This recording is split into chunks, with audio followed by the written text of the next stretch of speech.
Hello, everyone. Welcome to the Metal Gladiator Podcast. My name is Ian Sylvain. I am the Metal Gladiator. I'm joined here by a special guest. Introduce yourself. Hi, I'm Nathaniel from Film and Thespian on YouTube. Indeed. His link will be in the description, as well as his Twitch channel, because he's got Twitch as well. So I do have Twitch, and I stream sometimes. yeah, sometimes. Once in a blue moon. Yeah. So, well, I have a new game that I'm really wanting to play, so I'm probably going to do it weekly. Oh, cool. Yeah. Hopefully, if I can find the time to do it. That'll be nice. So, the plan today, well, since Nathaniel is the guest and he got to pick the layout of this podcast, I'm going to go ahead and let him go through what we're doing. Okay.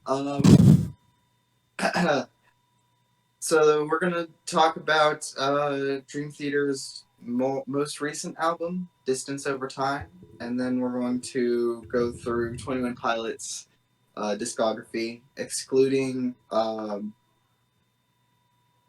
remember the name of it, but it's out of print because of the label they signed or something.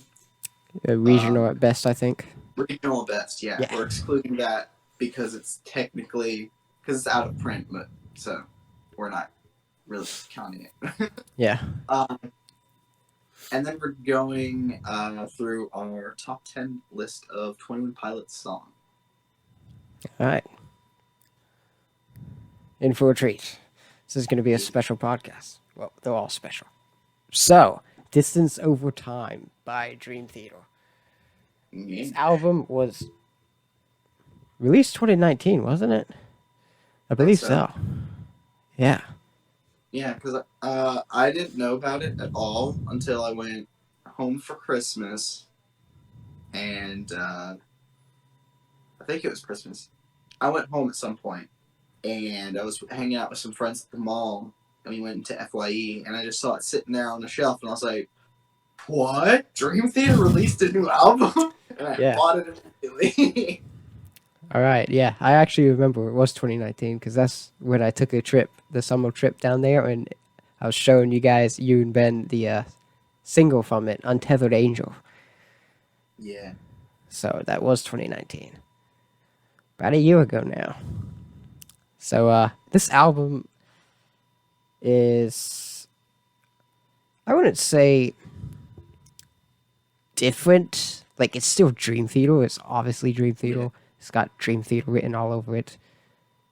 Figuratively in literature, but like yeah, but they're like, sound is a little different from what Dream Theater sounds like.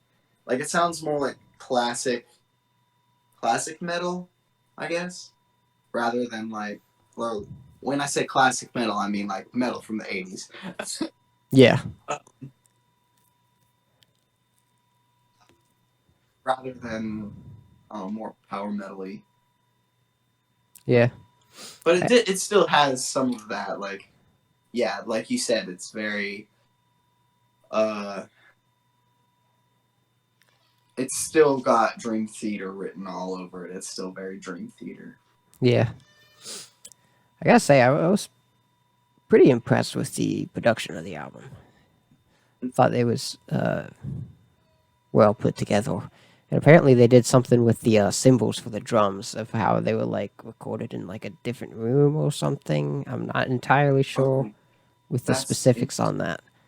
But it was like, from what I can tell, it was almost like the regular drums were just recorded, and then the cymbals were almost recorded like separately, but they still kind of like put them together. And I mean, not to the point that it's like, oh, Bean can actually play this, because they got like 6 cymbals going at once, and you got like 5 drums going at once. It wasn't anything like that. Although there was one point, I can't even remember what song it was, but there was one point that had like a little hi-hat in there, and I'm just like, it wasn't a hi-hat, it was something else, and I'm just like thinking, Okay, I'd like to see video footage of that because I don't think Mike Mangini could actually play that. I don't think any drummer could actually play that. But it was like split second, and I'm just like, that's iffy. That's very iffy. But production wise, that was like the only thing that was like a flaw with it. But other than that, the production was fantastic, I think. Yeah. I think, yeah, it's very clean sounding. I liked it. Yeah. Yeah. So let's go ahead and talk about the opening track, or the single from the album, Untethered Angel. I really enjoyed this album when it first came out. I really enjoyed this song a lot. Like, it's probably my top. I really can't decide if it's my favorite or like my second favorite. But it's definitely one of the best songs on the album. Like, Yeah, I've got to like it's very well crafted. mm-hmm. I think it has a great intro. The intro really stuck with me of how like the chords, the arpeggios of the chords, at the beginning, and then it goes into that heavy riff that's just like hits you in the face. Yeah. That riff's awesome. It's a blast to play. But honestly, I'm not like dissing the bridge or like the solo section, but I honestly kind of thought it was the most lackluster part of the song. It's still very good. Like, it still fit. I didn't think any part of the song was, like, the song is good as a whole. But I just kind of felt like it started, like, after the second chorus, it was kind of started to get like almost like lackluster, or just kind of like started to uninterest me or something. It's kind of repetitive. Yeah, you say that, but I don't know. I think just this album in general, I wasn't like, I wouldn't say impressed, because I'm definitely impressed by pretty much every time John Petrucci picks up the guitar. But like, I wasn't intrigued with the solo work on this album.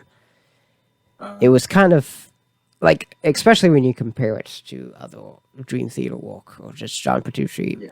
I don't know. Like, it still felt like John Petrucci. I mean, he's always writing really good solos. There's just something about this album that, I don't know. It might have just been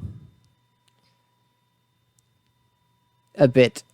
It might have just felt a little out of place with me because of how much he used the bottom string on like the string guitar and stuff. Because he pretty much used that constantly, which, I mean, he kind of does anyway. But like, it was just like always so heavy and chuggy with the album that the solos just felt so high, and it was just kind of like, ooh, that's probably what kind of threw me off a little bit with the album, and why I'm not too crazy about the solo sections, but they were still very good. Yeah. I really like this album. I think, I mean, compared to Dream Theater's other stuff, I feel like it's almost incomparable, just because like the music style's different, and it feels like it feels different from their other work, because this is another one where it's like, I know they've done this in the past where like every song is like a regular length song for like a metal song, like 5 minutes, Yeah. 6 minutes. So but like it's also one of their shortest albums compare with, because like Black Cloud and Silver Linings has 6 songs, It's an hour long, and That thing's more than an hour long. It's like 90 minutes. yeah, it's a long, Right. long. Yeah. But it's only got 6 songs. But this one is like 10 songs, and it's shorter, I think. Oh yeah, it's So definitely shorter. yeah, no, it's shorter. Because I can. It takes me about my car lost its ability to. Oh no! What happened was I switched from an iPhone 6s to an iPhone 8 Plus. So then I had. So what happened in between those two phones is that I could plug an aux cord into my iPhone 6s, but then when they transitioned to at some point in between there, they just made it to where you can only listen to your music, your headphone jack, and your charging port were the exact same thing. So you couldn't listen to music and charge your phone at the same time unless you had an adapter. So I couldn't plug my aux cord into it for a long time. No, not a long time. For just a few days, because I had to order one of the adapters to listen to it and charge my phone at the same time. Yeah. And then so during that time, I listened to I almost said Untethered Angel, Distance Over Time, because I have the album. I just listened to that in my car, and I work for a delivery food. I deliver pizza for Pop John's, so I was just listening to that, and I could listen to that album in like roughly 5 or 6 times a day, depending on how busy we were. And then I just was like, okay, after you listen to it 5 or 6 times a day, you're like, all right, I need to listen to something else. Yeah. So I switched over to Black Clouds and Silver Linings, also to kind of gauge how much longer I had at work, because I was like, okay, this album's about an hour long, so when I finish it, I've been driving for at least an hour. Yeah. So I switched over to that, and I could only get through it like twice, maybe, depending on how busy we were. Yeah. So Yeah, that's quite the story. yeah. But yeah, that's like the difference there. Yeah. Like Distance Over Time, I think barely makes the hour mark. Just barely. I think it's like an hour. It might be like a minute over an hour, but it's like it barely makes it. Yeah. And that might actually be, I might actually be pushing it, including the bonus track on there too. That's so true. It might not even make an hour. So yeah, I do want to say something. So ever since Mike Portnoy left, the drums have been kind of lackluster. This isn't saying anything bad about Mike Mangini. He's an amazing drummer. He just doesn't have the life that Mike Portnoy has. And when you've got this band that has the same drummer since the beginning for so long, it's something like that's just easily going to show. Yeah. But the album right after he left, the first album with Mike Mangini, I still really liked. But I will say that Distance Over Time is Mike Mangini's best performance with Dream Theater. I love the drums on this album. Yeah. They were fantastic. I remember you saying that the drums weren't as good after Mike Portnoy left. So when I got this album, I was like specifically listening for the drums. And I'm like, these drums are really good. Yeah. I don't know. Maybe it's just mine and Ian's different opinions, but I really like these drums. Yeah. I mean, the album right after. I think it's called a dramatic turn of events. He did really good on that album. But then the album after that, I think it was like their self-titled album. I don't know. I wasn't a fan of that album, honestly, and I still haven't heard the entire thing of the Astonishing. But the little I've heard, I, pretty good. I have heard. I did go. I think there was one point where I was trying to listen to all their albums, which is a task. So I went and listened to all of the Astonishing. That's the one with like the Dream Theater logo on the silver ball and just like sky. Yeah, their longest album by far was like 2 hours and 11 minutes. Yeah. But what's funny is that most of their songs are like normal length. Yeah, no. Some songs were like 30 seconds in that thing. There's just a lot of songs on it. Yeah. Yeah. But yeah, I did listen to that one, and I actually really liked that one a lot. Like, I wasn't sure if I was going to because Mike Portnoy left, and just I was kind of disappointed that all their songs were like regular lengths, and I was like, oh, okay. But I went and listened to it, and I was like, this is a really good album too. I really like this album. But yeah, like I said earlier, there's just that one part that I was talking about that's kind of iffy with the drums, with the one cymbal there, but that didn't last very long. So, I mean, the drums were fantastic. You know, I really enjoyed them. Yeah. But yeah, you can definitely tell the difference in style when you listen to Mike Portnoy and Mike Mangini. Yeah. So that's just the thing that took me so long to kind of like, I guess, kind of accept Mike Mangini as the drummer of Dream Theater, because again, like, Mike Portnoy was there for so long. He has such a unique style. Like, no one can match his kind of style. And it's just like, oh, okay, you got a different drummer, and it just feels like so different that it's just almost sucks, you know? Yeah. It's not like, it's like, okay, I know this isn't bad, but it just sounds bad because of the style that I'm used to. Yeah. That's like, to give an example, that's like, I'm trying to think of an example. Okay, like Dave Mustaine in Megadeth.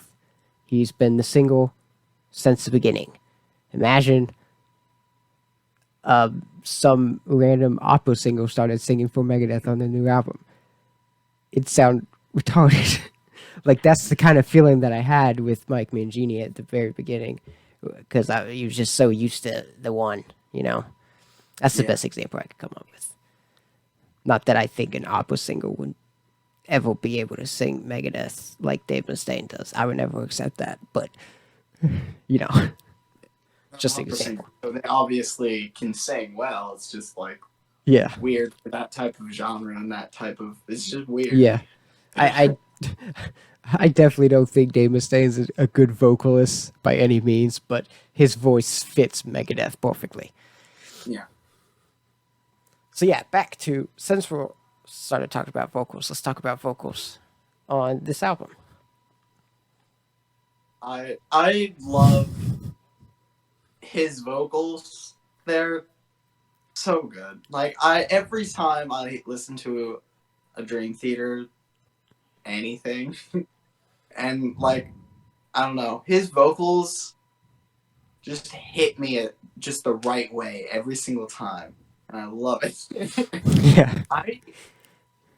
I would actually say that this is one of throughout the entire album, this is one of some of his best vocal work.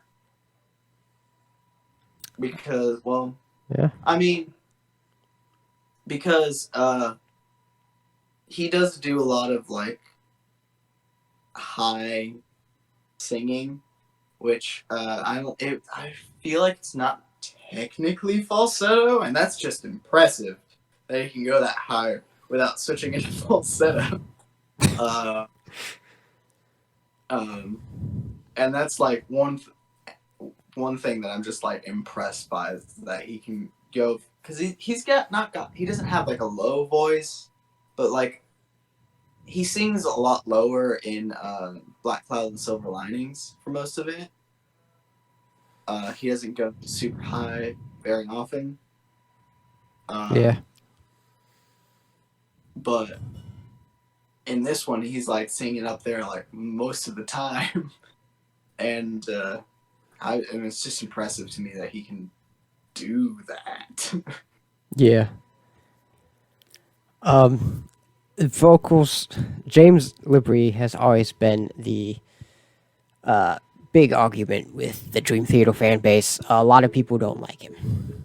I don't know if you felt this, but it's like a huge division with the fan base about his vocals. I can understand why. Yeah. Like, it's one of those voices that I can hear why someone wouldn't really like it, but personally, I love it. Yeah. Yeah. I mean, I can definitely see both sides. I personally enjoy his vocals a lot. I think they fit Dream Theater very well. Yeah. He's a lot better than the first vocalist. Oh my gosh, the first Dream Theater album was. That's a treat to listen to. Yeah, but I feel like I can say kind of the same thing about Tyler Joseph from 21 Pilots, and this is going to be kind of out there. A lot of people watching probably won't even know who I'm talking about. Trevor McNevin from Thousand Foot Crutch. I feel like he's another voice that I can hear why someone wouldn't like his vocals, but personally I love it. Yeah, like Trevor's vocals was one that had to grow on me, personally, because at first I was not a fan, but they definitely grew on me. So, I mean, in some ways, James Labrie's vocals they might just grow on people, but sometimes it just doesn't. People just don't like it. But his vocal performance on this album, I would have to say, I mean, I think they're very good. After the, I guess in this era, the non-Mike Portnoy era, I guess we could call it, I wouldn't say it's the best. I actually prefer his vocal performance on A Dramatic Turn of Events, but they're still really good. And how do I explain this? I wouldn't. I don't know what I'm trying to say right now. It's kind of negative in a way, but like I want to make it clear that I really enjoyed his vocal performance in this album, but I kind of feel like he was staying safe with it. Like he was staying on the same kind of pitch throughout the album. Well, in other albums, he can kind of like, yeah, like he's been able to like change and stuff, like go high and then do like some lows. You know, I kind of wanted to. Yeah, I can kind of see that because he wasn't switching a lot. Like he would be in both. Yeah. But he wouldn't switch over a lot. He was staying in like really, really high or like kind of just in a regular place.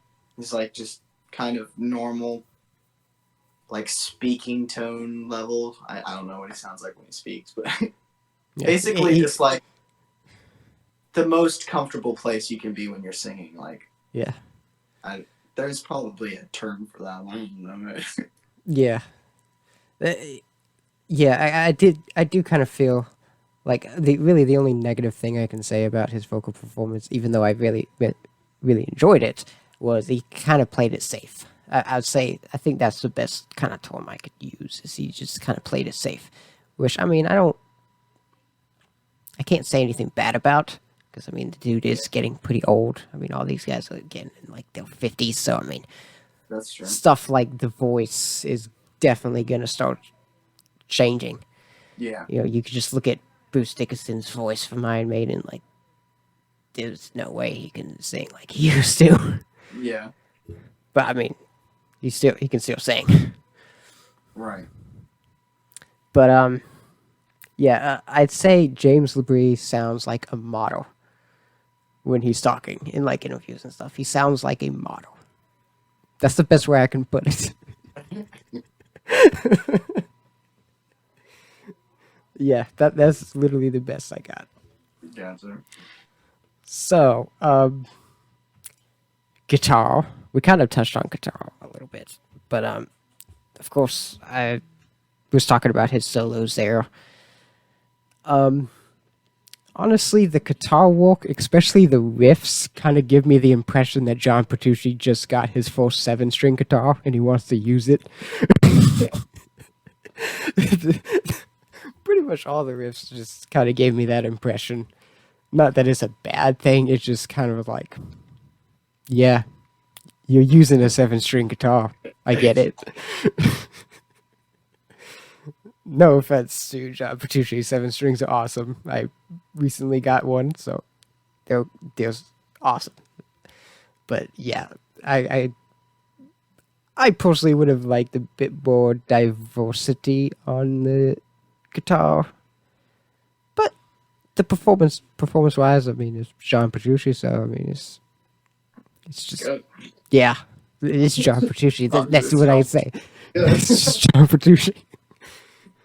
Although I think in terms of guitar, we can take Distance Over Time and move it down to whatever album he started 7-string on, and there would be no difference in the discography.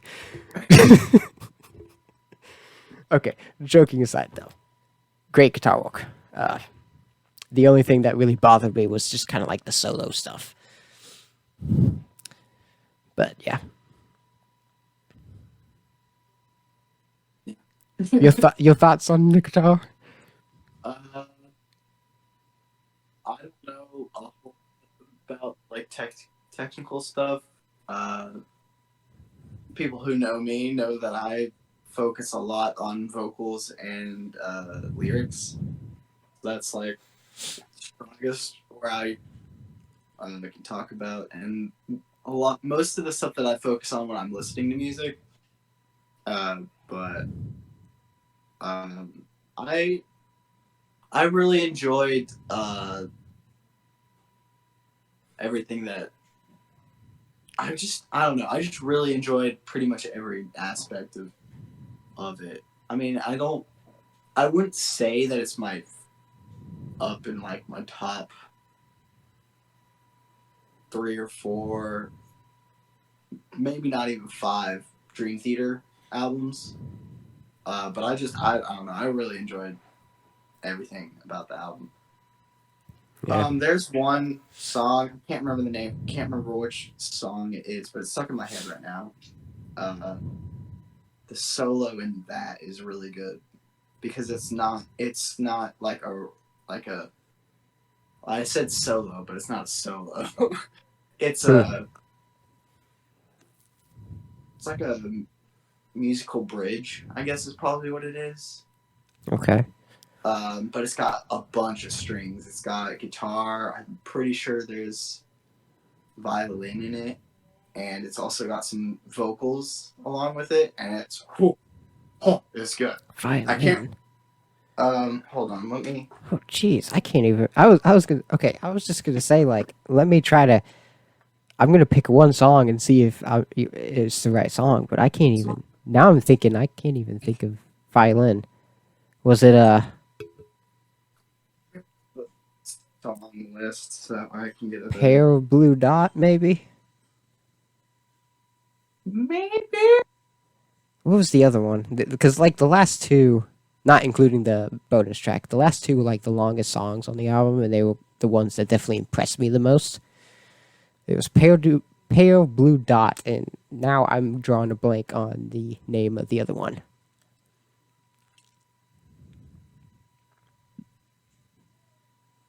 I think it was only like one word. I'm pulling up right now. Okay, cool. But yeah, I'll also say that the bass was excellent. John Mayung is amazing. And keyboard was fantastic as well. Yes. I almost feel like Jordan Rudess is always doing something new with keyboard. Was what did you say? Out of Reach. Out of Reach. Oh, that makes much more sense. Okay, yeah. What was the song before that? Out of Reach. At Wit's End. At Wit's That's End. 9 minutes long. Okay, At Wit's End and Pale Blue Dot are my favorite songs on this album. They were the ones that impressed me the most. So, as I was saying, Jordan Rudess is always, it seems like he's always doing something new with the keyboard and all of the stuff that he does. I mean, Pale Blue Dot intro is probably the best example of this, of him always doing something new. It's just great. He's amazing. I would say that he is the best. He's been the best Dream Theater keyboardist because he came in at like 2002 or something. Was the thing you were thinking of? Was it still Out of Reach though? Or? Maybe. I was just kind of skipping through, so I might have skipped past it. I feel like that probably was the song because I can't remember violin in the album at all, really. But like that was kind of like the slow one of it, the album. So I kind of feel like that might have been the one. Slow. It was kind of like fast. But it's all playing like kind of the same thing. So some of the different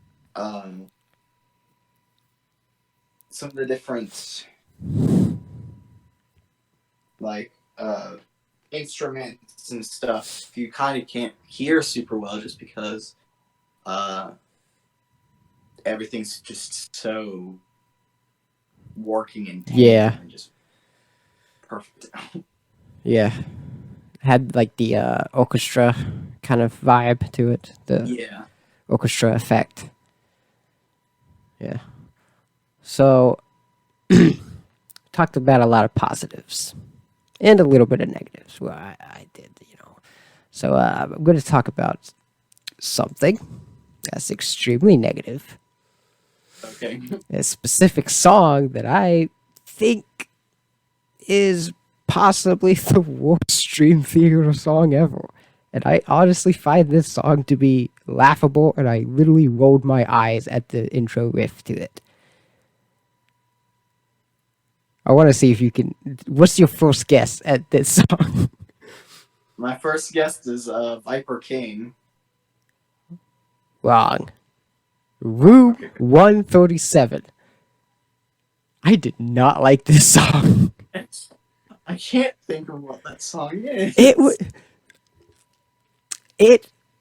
The riff and just the way the vocal style was and everything, it just reminded me of Marilyn Manson, and I do not like Marilyn Manson at all. That's one of the main reasons, but it didn't feel like Dream Theater to me.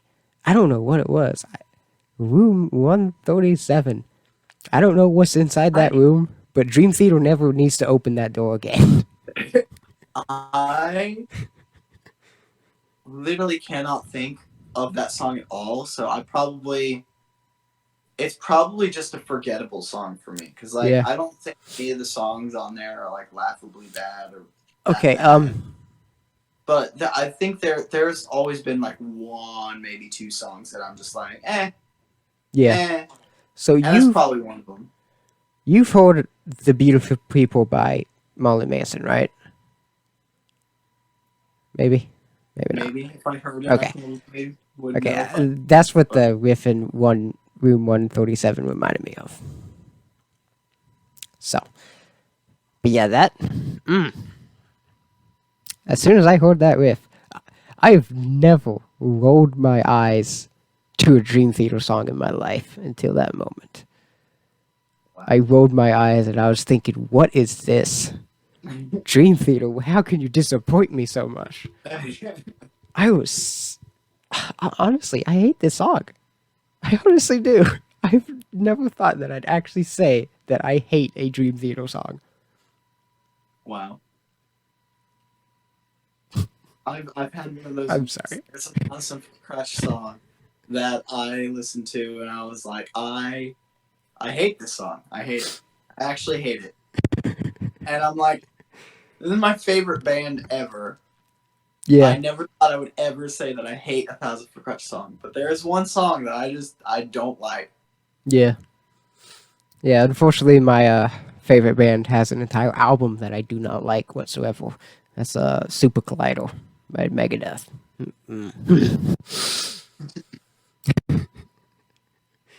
Yeah. Since you mentioned the bonus track, let's talk about the bonus track. Now that we've got the bad song out of the way. Yeah. Room 137. Dream Theater. Never open the door to that room again. Don't go in that room. Don't go in that room. For the love of God, don't. Don't try to sound like Marlon Manson. He sucks. He's terrible artist. Period. Okay. Viper King. Yeah. Yeah. I almost said, I don't know why. I almost said like Viper Booth or something. That'd be interesting. Yeah. Okay, so Viper King, the bonus track. What are your thoughts on this song? I when I first heard it, I really, really liked it. And it became, for a while, it was my favorite song on the album. But after I listened to it a bunch, because I really liked it, it kind of fell out of that. And here's kind of like my thing. When I first heard it, I was like, ooh, this kind of sounds kind of like 80s rock or whatever. It kind of reminds me of Greta Van Fleet, which is not an 80s band, but they have like an 80s feel to them. So I sent it to my brother Ben, and he said, yes, it sounds exactly like Greta Van Fleet. And I was like, yeah. But here's kind of my thing. I'm going to get a lot of hate for this. Yeah, you might get some hate for comparing a Dream Theater song to Greta Van Fleet, which rips off Led Zeppelin. Maybe. We'll see. Right. But I am not the biggest fan of 80s music. Sue me. Wow. So there's a lot of 80s music that I like, but I can only listen to it in like small doses. Yeah.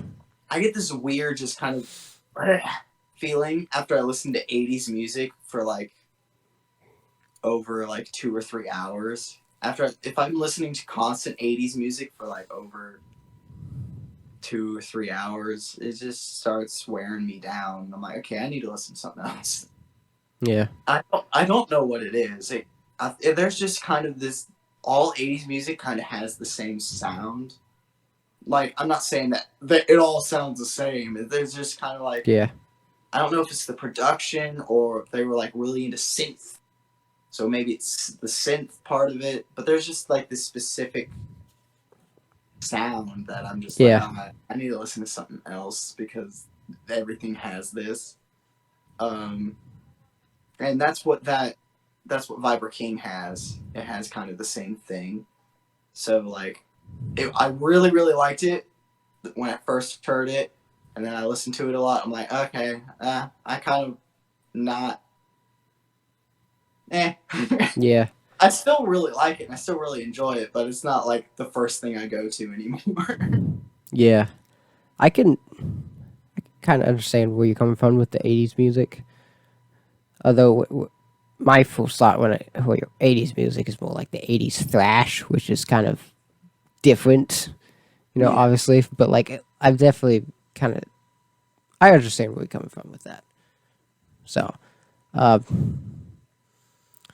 my thoughts on Viper King. It wasn't that great. I can't say I enjoyed it all that much. I'm kind of Like, the one reason I wouldn't put the album Distance Over Time in, like, I might put it in the top 10 for Dream Theater as maybe number 10 or 9, but it barely makes it, honestly.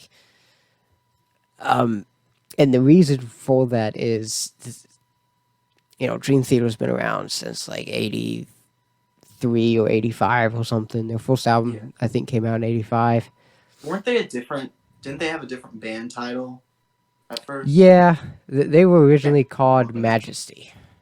Yeah, that's right. So that's where the Dream Theater logo comes from, is like that, the original band name, Majesty.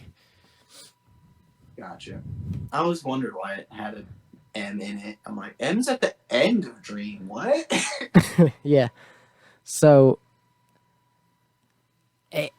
this album is like, it's really good, but the thing that makes it kind of lackluster or just not really impressive in Dream Theater terms was it's the most recent album in 2019 for a band who's been around since the 80s, and it just feels like you've heard it before.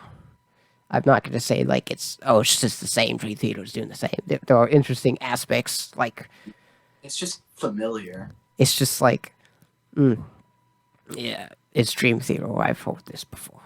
They're not really trying to experiment.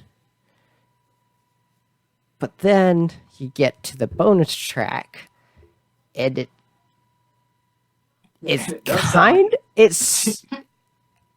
when I first heard it, I'm like, okay, they're actually doing what I kind of want them to do, is they like experiment. I mean, that's kind of like the whole point of prog music, is very experimental. And then I'm just like, I kind of feel like this experiment is going in the wrong direction. Because it just sounds, I don't know. It doesn't sound off in the same way of like changing time signatures constantly can. It just seems like, I don't know. I'll say this as my final thoughts on Viper King. It sounds like a very, very try-hard introduction to like prog metal. Yeah. And it just left a bad flavor in my mouth. Yes, I eat albums when I buy them. No. And when I got to the end, it was, it has a weird aftertaste. Yeah, Distance Over Time is a pretty solid album, and then you get to Viper King, and it's just like,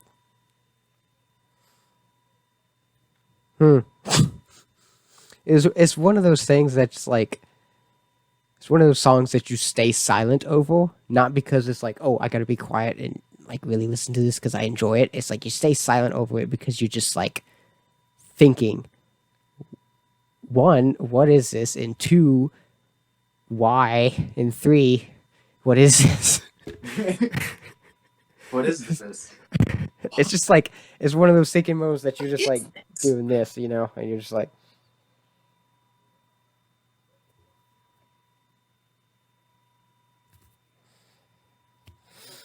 you're just like, am I supposed to like this? Am I supposed to hate it? It's one of those kind of moments. Yeah. But I mean, I gotta give him props for trying. I mean, that kind of what this song is just trying. It sounds like it's trying. It's trying to try. I don't know. Yeah. So, I mean, I can at least give props to Dream Theater for kind of getting outside of their comfort zone, but I would prefer if they actually did with an entire album. Yeah. Not that like any of their previous albums didn't sound like Dream Theater. It just sounded more experimental. Yeah. So, Honestly, that's pretty much all I've got to say about This Is Over Time by Dream Theater. Yeah, same. So, on a score from 1 to 10, what would you rate This Is Over Time by Dream Theater? I would probably give it a 7 out of 10. Okay.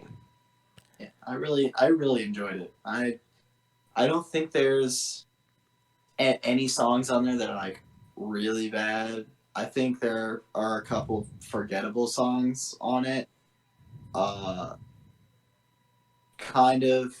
It's not really. It's not their worst. I haven't listened to all of Dream Theater, so I don't know what their worst is. But it's different, and I like it. But I kind of like their other stuff better. Yeah. Their other stuff's a little bit better. This album is very shuggy, especially with guitar. It's a very shuggy album. Shug, shug. Shug, shug, shug. Shug, shug, shug. You know, lowest string. Shug, shug, shug. It's very shuggy. So, taking in all that I've said about the album, I would give it a 6 out of 10, but I would give it a 6 leaning more towards a 7 than a 5, if that makes sense. Yeah. Because I'm not going to... The parts that I do enjoy, when I'm listening to it and I'm really getting into it, I'm like, oh, this is definitely a solid 7. But then I think about, the Room 137, and I'm like, I can't give it a 7. I just can't. So yeah, 6 out of 10 for This Is Over Time by Dream Theater. Now, we are going to talk about 21 Pilots. So, Nathaniel, question. Yes. Answer. In the form of like a top 10 favorite bands for you, mostly, because I won't put 21 Pilots in my top 10 because I'm just a huge metalhead. But where would 21 Pilots be? Because you're a huge fan of this band, so I'm just a little curious as. Okay, this is gonna sound really strange. Okay. They're tied with Dream Theater. Okay. For very different reasons. Yeah. Obviously, because they're two very different genres. Obviously. I think Tyler Joseph is a master at lyrics and writing basically just poetry for a song. And that's probably my favorite thing about 21 Pilots is they're just the lyrics are for every single song. Every single song. I think probably my least favorite songs by them, I still really enjoy the lyrics. Yeah. And whereas Dream Theater, there's just everything that they do. Everything is just good. It's gold. And I don't mean like albums or songs. I mean just the instruments. Everyone in the band just is a master at their craft. So like whatever they work on is just amazing. So and they're two very different genres, so it's that's why I have a hard time putting one above the other. It's just because I'm like, they're so different. How can I choose? Yeah, that's like you make a video and it's like, okay, let's say Megadeth versus Metallica or Iron Maiden versus Judas Priest. Like, yeah, those are typical. You're never gonna see a video called 21 Pilots versus Dream Theater.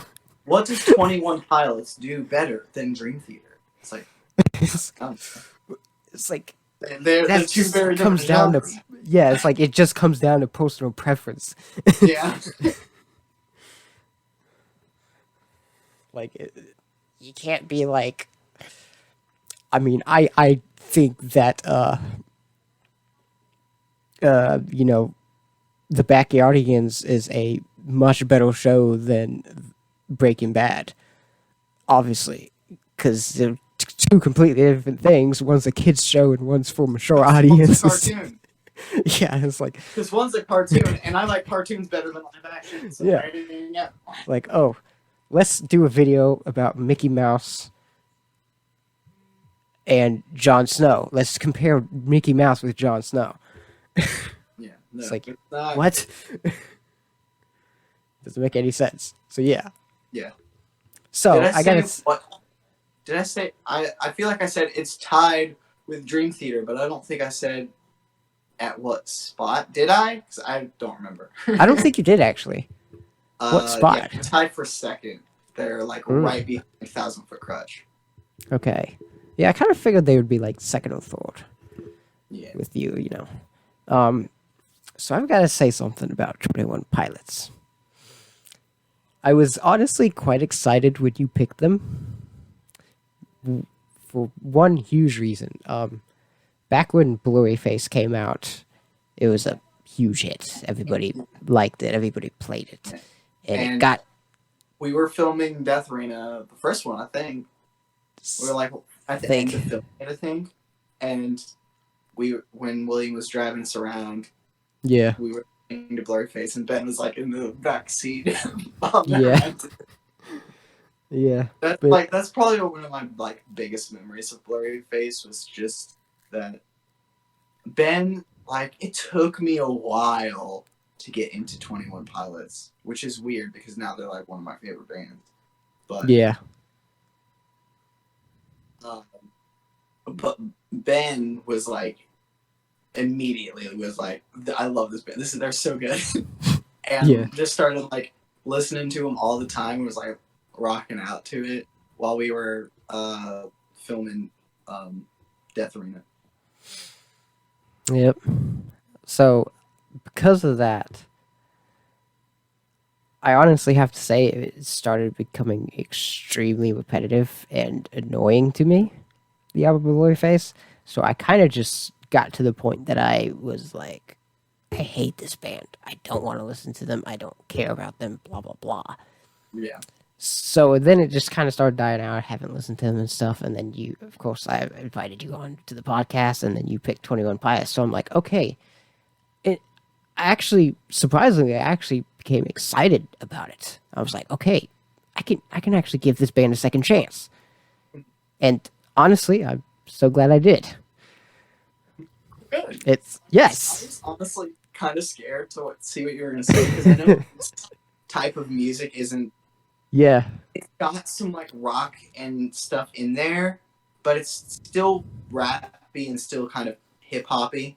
So I was like, I don't know what Ian's going to think about 21 Pilots because of just the genre of what it is. So I feel like there are going to be some songs that are like heavily hip hop that you're going to be like, about. And then just, I don't know. I really didn't know what the reaction was going to be. I'm just joking, Nathaniel. This band sucks. No, I'm just kidding. No. Okay, let's go into it. So, I was kind of smart. I'm like, okay, Blurry Face was the album that really just made me just not like the band. So I'm gonna listen to the other stuff first. So I did that. I listened to. I can't remember what the first album I listened to was. I can't remember if it was Trench or it was actually their first album. I can't remember. Their first album is. I think it's just 21 Pilots. I can't remember what I listened to first. Yeah, their second is Vessel, and Vessel just has both the band's grandparents on it. Yeah, I remember you telling me about that. Yeah, and then their most recent one was Trench. Yeah. So I listened to pretty much all three of those albums, then I went back to Blurry Face. And honestly, I don't know what it is about Blurryface that I just don't really like. I just can't get into the album. I'm to the point that I don't think it's a bad album. There are a couple songs that I really like. I really like Heavy Duty Soul. Honestly, back then, like, that was a Yeah. song that I really liked anyway. Like, Heavy Duty Soul was... But when I hated 21 Pilots, Heavy Duty Soul was a good song to me. I like that song. Just the speed of it, you know. I'm not... Yeah.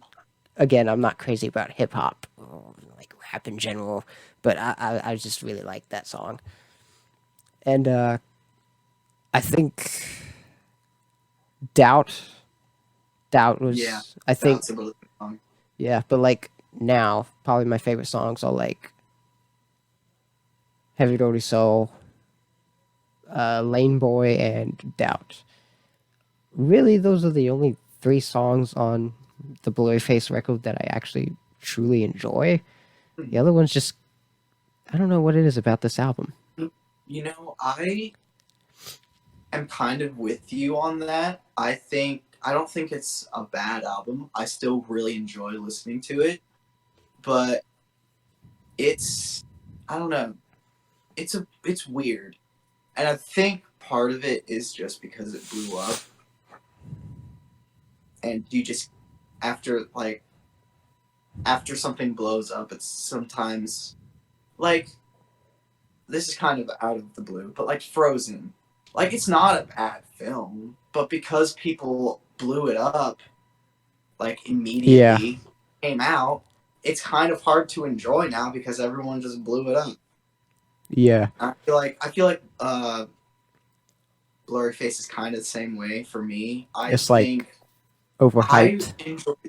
I really enjoy their other 3 albums more than Blurryface. So I still really enjoy Blurryface, and I think it has some solid songs on it, but it's not my favorite album by them.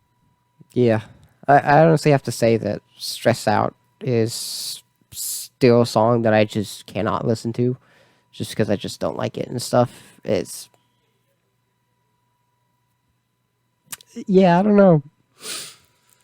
It's not as bad as I might get some hate for this one, possibly from you, but my least favorite song by 21 Pilots is actually not on Blurryface. It's Heathens. I do not like this song. I do not like Heathens at all. Were you among the group of people who really liked it at first and then it just got overplayed? Or did you just never really care? I honestly have to say that I don't remember a time that I actually enjoyed this song. Because Heathens, a lot of people say this about Heathens and Stressed Out. And I can agree with it on Heathens, not with Stressed Out. It got played. It was playing everywhere when it first came out. It was on the radio. Oh, yeah. It was in stores. Yeah. You literally could not get away from it. And when it first came out, I loved it. I thought it was one of their best songs. And then it kept getting played and played and played and played and played and played and played and played. And it took me a little bit longer to get tired of it than other people, but eventually I did get tired of it, and now I just don't really like it. It's one of my least favorite songs. Yeah. Just because it got overplayed. Yeah, overplayedness is a sad factor to include in some ways, you know. Yeah, and a lot of people say that about Stressed Out too, because Stressed Out was one of the most popular songs on Blurryface and got played a lot. But during that time, I wasn't around radio and stuff as much, and I didn't hear it outside of just me wanting to listen to it that much. So it didn't get overplayed for me. Like, I still really enjoy that song. Yeah, I mean, I would definitely prefer. I definitely prefer Stressed Out over Heathens. I think honestly, I would say that it's a much better song.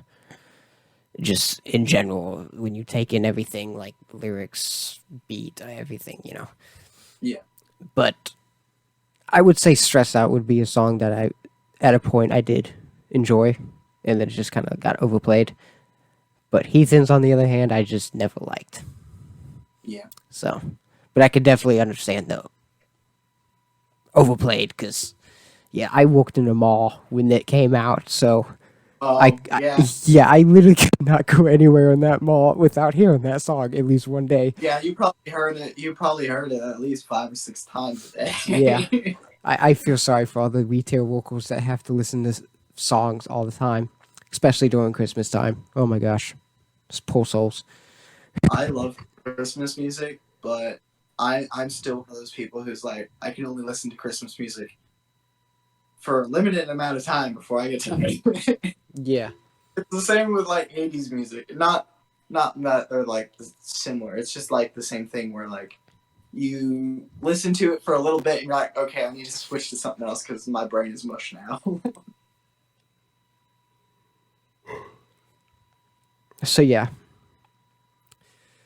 I think we kind of got Blurry Face out of the way, which I really wanted to talk about first, just to kind of get it done. I feel like I have a few things that I wanted to say about Blurryface. Go ahead. So anyway, no, I'm just kidding. Most of the like I said, it's not one of my favorite albums. I still think there are a lot of good stuff on it. I also, one thing that I really like about Blurryface is is kind of the message behind it that I think was really well done. In the very first song, Heavy Dirty Soul, the bridge, it's not the bridge. Is it in the chorus? I don't remember.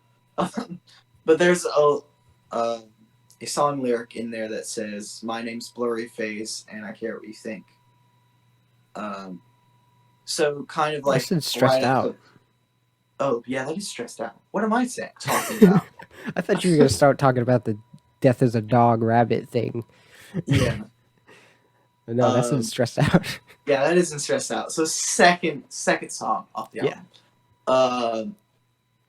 It kind of introduces you to the character Blurryface, who I watched a few interviews with Tyler Joseph, and he talked about how Blurryface is basically his like, he created a character based off of his like insecurities and stuff.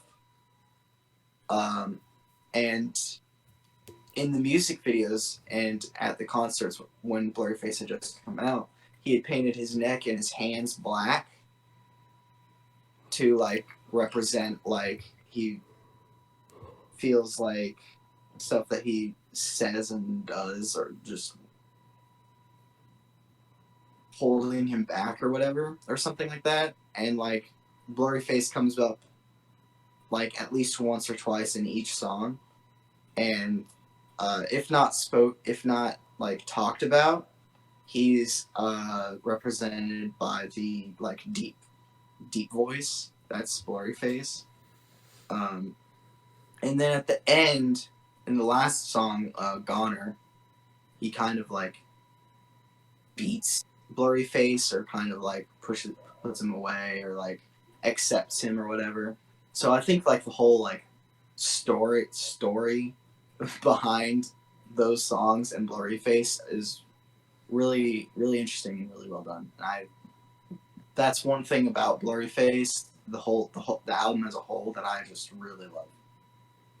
Yeah, I wasn't too informed about that, so I kind of do have a little bit more of an appreciation for it now. So, but I definitely see it now, like when I think about the album. Mm-hmm.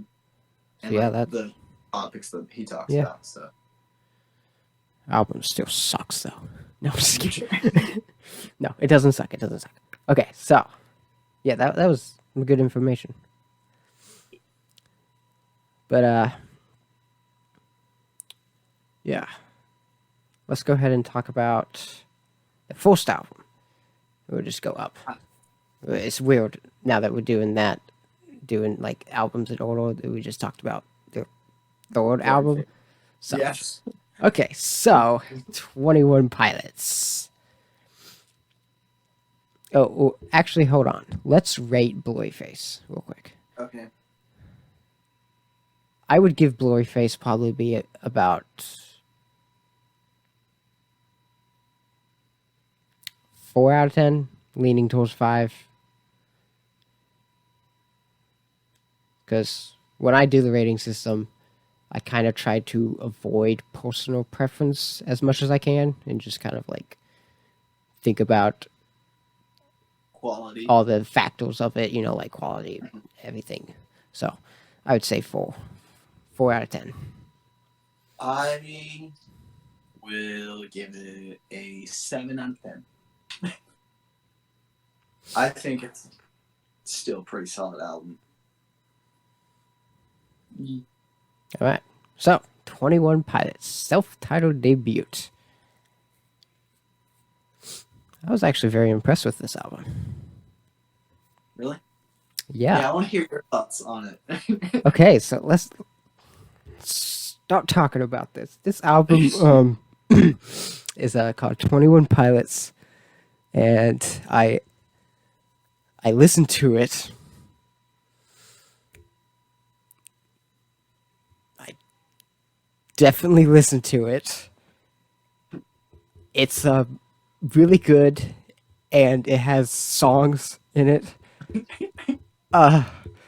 Yes, it does have songs. It's like one of those albums that makes you feel happy. Okay, Nathaniel, I got something to tell you. I didn't actually listen to 21 Pilots at all. Okay. I really like the. I honestly have to say, like, this might actually be.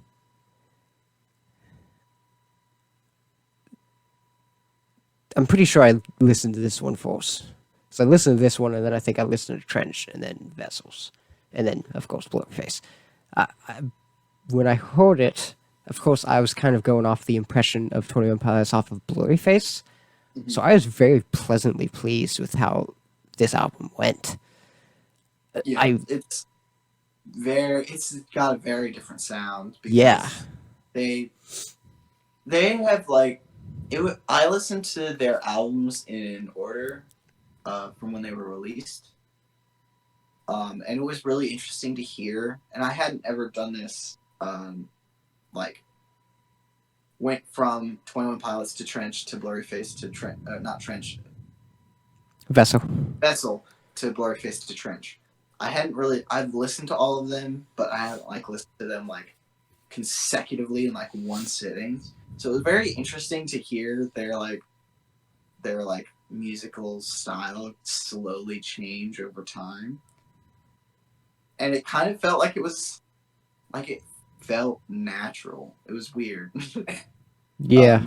Usually when you listen to a band's discography, you can hear how over time their music has changed a little bit. But it has never really sounded so just it has never really, at least to me or any band that I've listened to, has never really sounded like this is where they're heading type thing. But you can just hear that when you listen to their albums in order. It's really strange. Yeah. I honestly gotta say I adore the piano in this album. Yes. It was just kind of going off of my original opinion on 21 Pilots.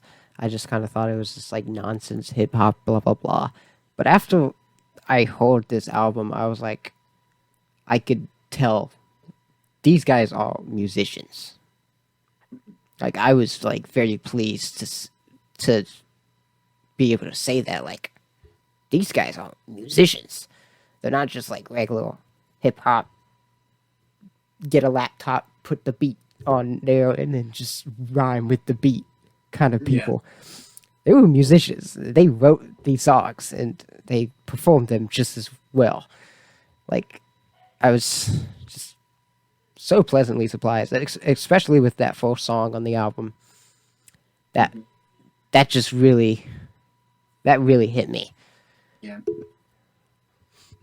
I haven't listened all the way through 21 Pilots in a long time, and I forgot how good it was because when I was listening to it, I was like, dang, this is a good album.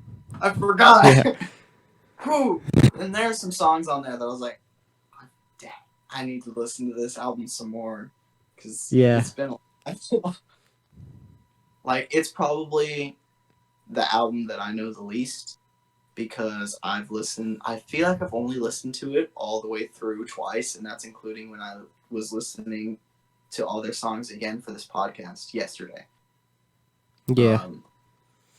But like, I have them in my playlist and stuff. They just don't. And I usually listen to my playlist on shuffle. They just don't come up as often as Blurry Face or Vessel or Trench do in my playlist. So I need to try and just go and listen to it to become more familiar with it because there's some really good songs on this album. Yeah, one really good song is right behind you, "Addict with a Pen." Yes. I remember, of course, I was in the mood of I hate this band back when you first showed me this song, so I kind of ignored it. But could you blame me? I just had a bad impression of the band. No, I've done that before too. Yeah. There have been times when my brother and sister have a very distinct musical taste, and it's pretty different from mine. Not super different, but different enough to where they'll listen to certain bands and I'm just like, so like every now and again they'll show me a song from a band and I'm just like, whatever. And then I'll like keep listening to it. I'm like, okay, this is actually good. I think I kind of did that with 21 Pilots because the first song I heard by them was it's off of Blurry Face. It was like their most popular song off of Blurry Face. Or like their single. Or whatever. Stressed Out? No. Okay. Stressed Out was the first song I heard by them that I actually liked and actually enjoyed. Okay. It's like their most... It's not very hip-hoppy and it's not very rock. It's kind of like in between. Fairly Local? Yeah. No. Ride? No. I don't know. I'm just kind of like naming the ones I know. Anyway, let's just go on because last time this happened, they showed me that song. They showed me that song, and I was like, whatever. And it's probably my least favorite song off of Blurry Face. And then, they started showing me the rest of 21 Pilots, and I was like, I already know I don't like them because I heard that one song, and then I heard Stressed Out, and I was like, okay, they're kind of good, actually. Yeah. Yeah, Addict with the Pen, even back then, I still kind of like, okay, this isn't bad. But I was still kind of in that mood of just, I don't want to listen to this band. I don't care about this band. I never want to see this band. But, of course, listening to it now, I really like the song. It's one of the best songs on the album.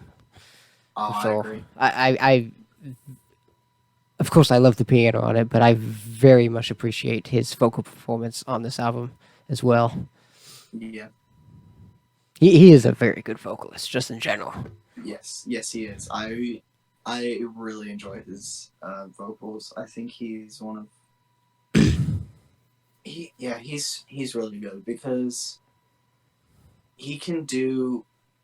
A lot of times he'll just randomly just scream, and you're not expecting it from like the type of music that he plays and the type of music that he sings, and he just randomly will just scream, and you're like, what? and it never sounds like forced either, and it's just Yeah. you can tell he's trained his voice to be able to do that, to go from just normal regular just singing and then just go into screaming. Yeah. He does it in this song too a couple times. Oh yeah. He there was at one point that he just gets like so high, it's ridiculous almost, you know. Yeah.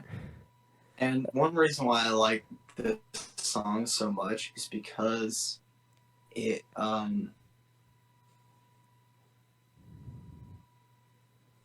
so emotional, and you can tell that it's coming from like a deep place within him, and it's the way he sings it, the way just listening to the lyrics and reading the lyrics, you can tell that this is coming from like a place where he's like struggled with, and like it's so good. It's very much and when I first heard it and like really paid attention to the lyrics, it really resonated with me.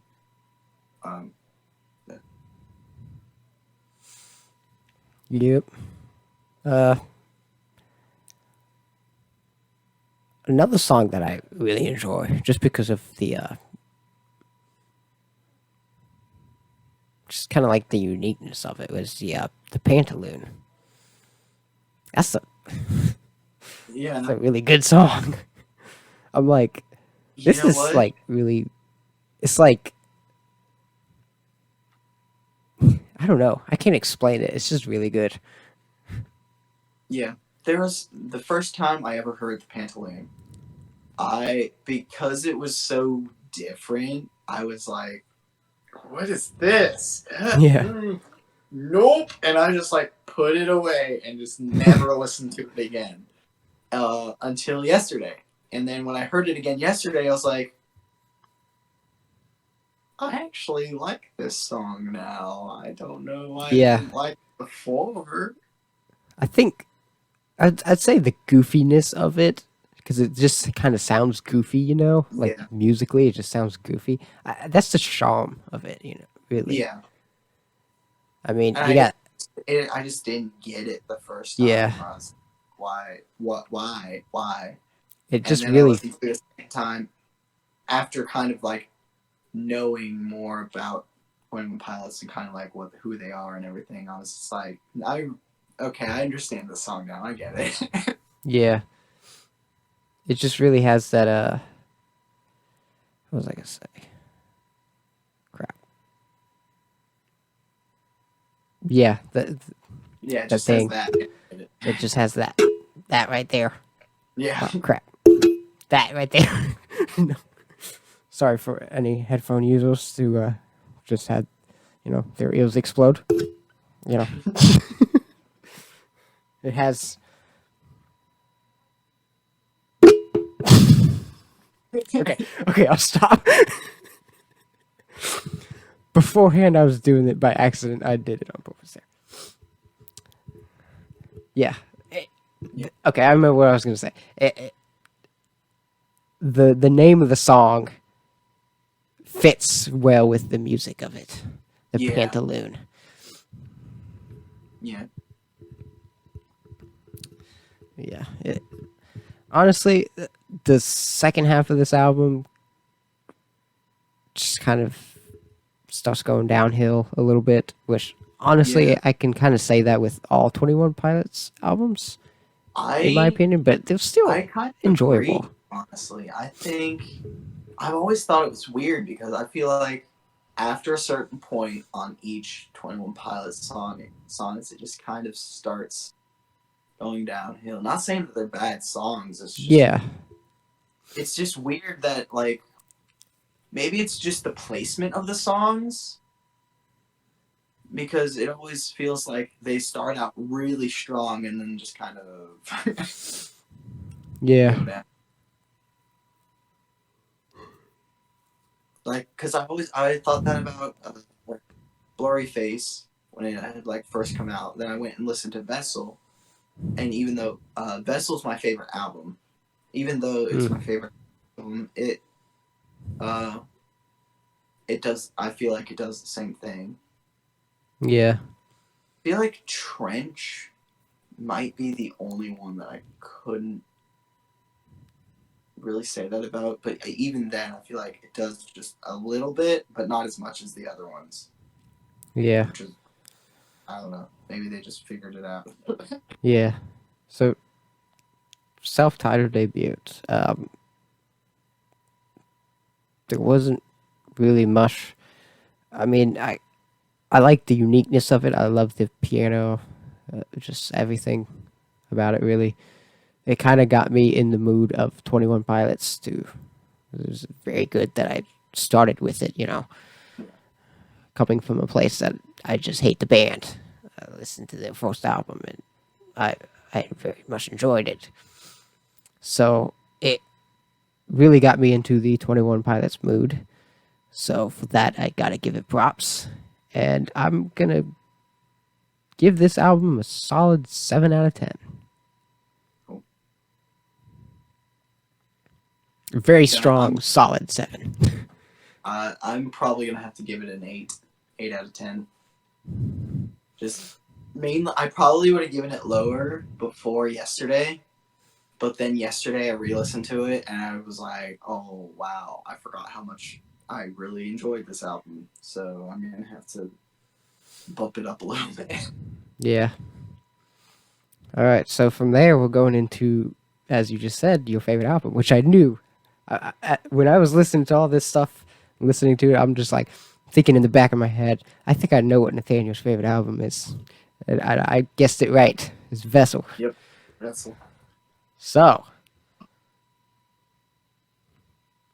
I think Vessel has one of the strongest starts to an album in, I don't know. I definitely agree. I definitely agree. This is the best opening song in 21 Pilots. Probably in their entire discography, it's their best opening. Yes. But I would probably argue it's one of the best openings to an album in, like, it would probably like top 10 best openings to an album. I honestly wouldn't agree, but I could definitely understand where you're coming from. Like, it is a really good song. I don't listen to a lot of like albums because like I'll hear a song that I really really like by a specific artist, and then I'll go and listen to like other songs expecting it to sound like that song that I really liked, and then it turns out that one song that I really like is just an oddity, like kind of their like experimental song, so the rest of their music doesn't sound anything like that. So there are a lot of times where I just like specific songs, not specific artists or specific albums. Yeah. I feel like I haven't listened to like complete albums or complete discographies of very many bands. Yeah. So when I say that, you kind of have to think about it as like small. Yeah, I can definitely relate to that. One example, best example I can give is actually a whole album that I like by a band. The band Arctic Monkeys, AM. A really good album. I tried listening to their other stuff, and I'm just like, this is crap. I don't like this. Their stuff is their other stuff, I like some of their other stuff outside of AM, but it all just kind of sounds the same. Yeah. It's fine, it's good, but AM's the best for sure. Definitely. But yeah, Ode to Sleep. Really good song. Yeah. Really, really good song. I really like the history behind how it got named. They were playing it. This is off of their very first album. I think it's like one of their first songs. They just didn't get to put it after they like signed a record label, and they were like, this album is no longer, we're not publishing this album because the music industry sucks.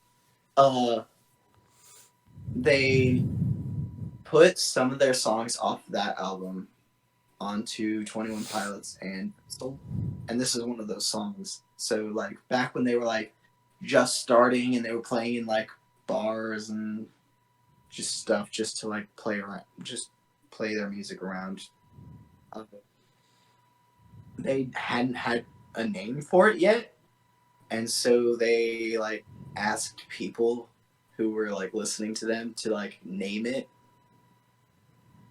because they couldn't think of a name for it, and someone just put "Ode to Sleep," and they looked at it and they really liked it, so that's what it's called. Wow. Yeah, to be that person, and now that they're like a big group, yeah, like it'd be like they that. named one of their songs. It'd be like that one fan, like, I named that song right there. That song. Like they're in the concert, was like they're playing it. Oh, this is the song I named. I named this song. You know the story that they tell in interviews? I'm that guy. Yeah, it must be a blast to tell that story to people. It's like, hey, have you ever heard of the band 21 Pilots? I named one of their songs. How cool is that? Yeah. I'm cooler than you now because I named a song for a famous band. That guy probably has such a big head. Yeah. But no, it's a really good song. This is like one of the first songs. I think this is probably the first song that I heard by them. They're like, okay, they have moved from like, I don't know, somewhere in the 50s of my favorite bands to like top 10. Yeah, I understand that. It's such a good song. Yeah, I really love how it changes style. It's almost like it's like 3-4 songs into one. Yeah. And it doesn't sound forced. Yeah, and it flows really well. It's great. It's fantastic. Yeah. And then it follows up with Holding On to You. Which... Yeah. Oh, Holding On to You is a really good song. It's like, I would say Vessel has not only like the best like intro to an album, but it's got such like a good like first few songs. They're just like banger after banger after banger. Yeah.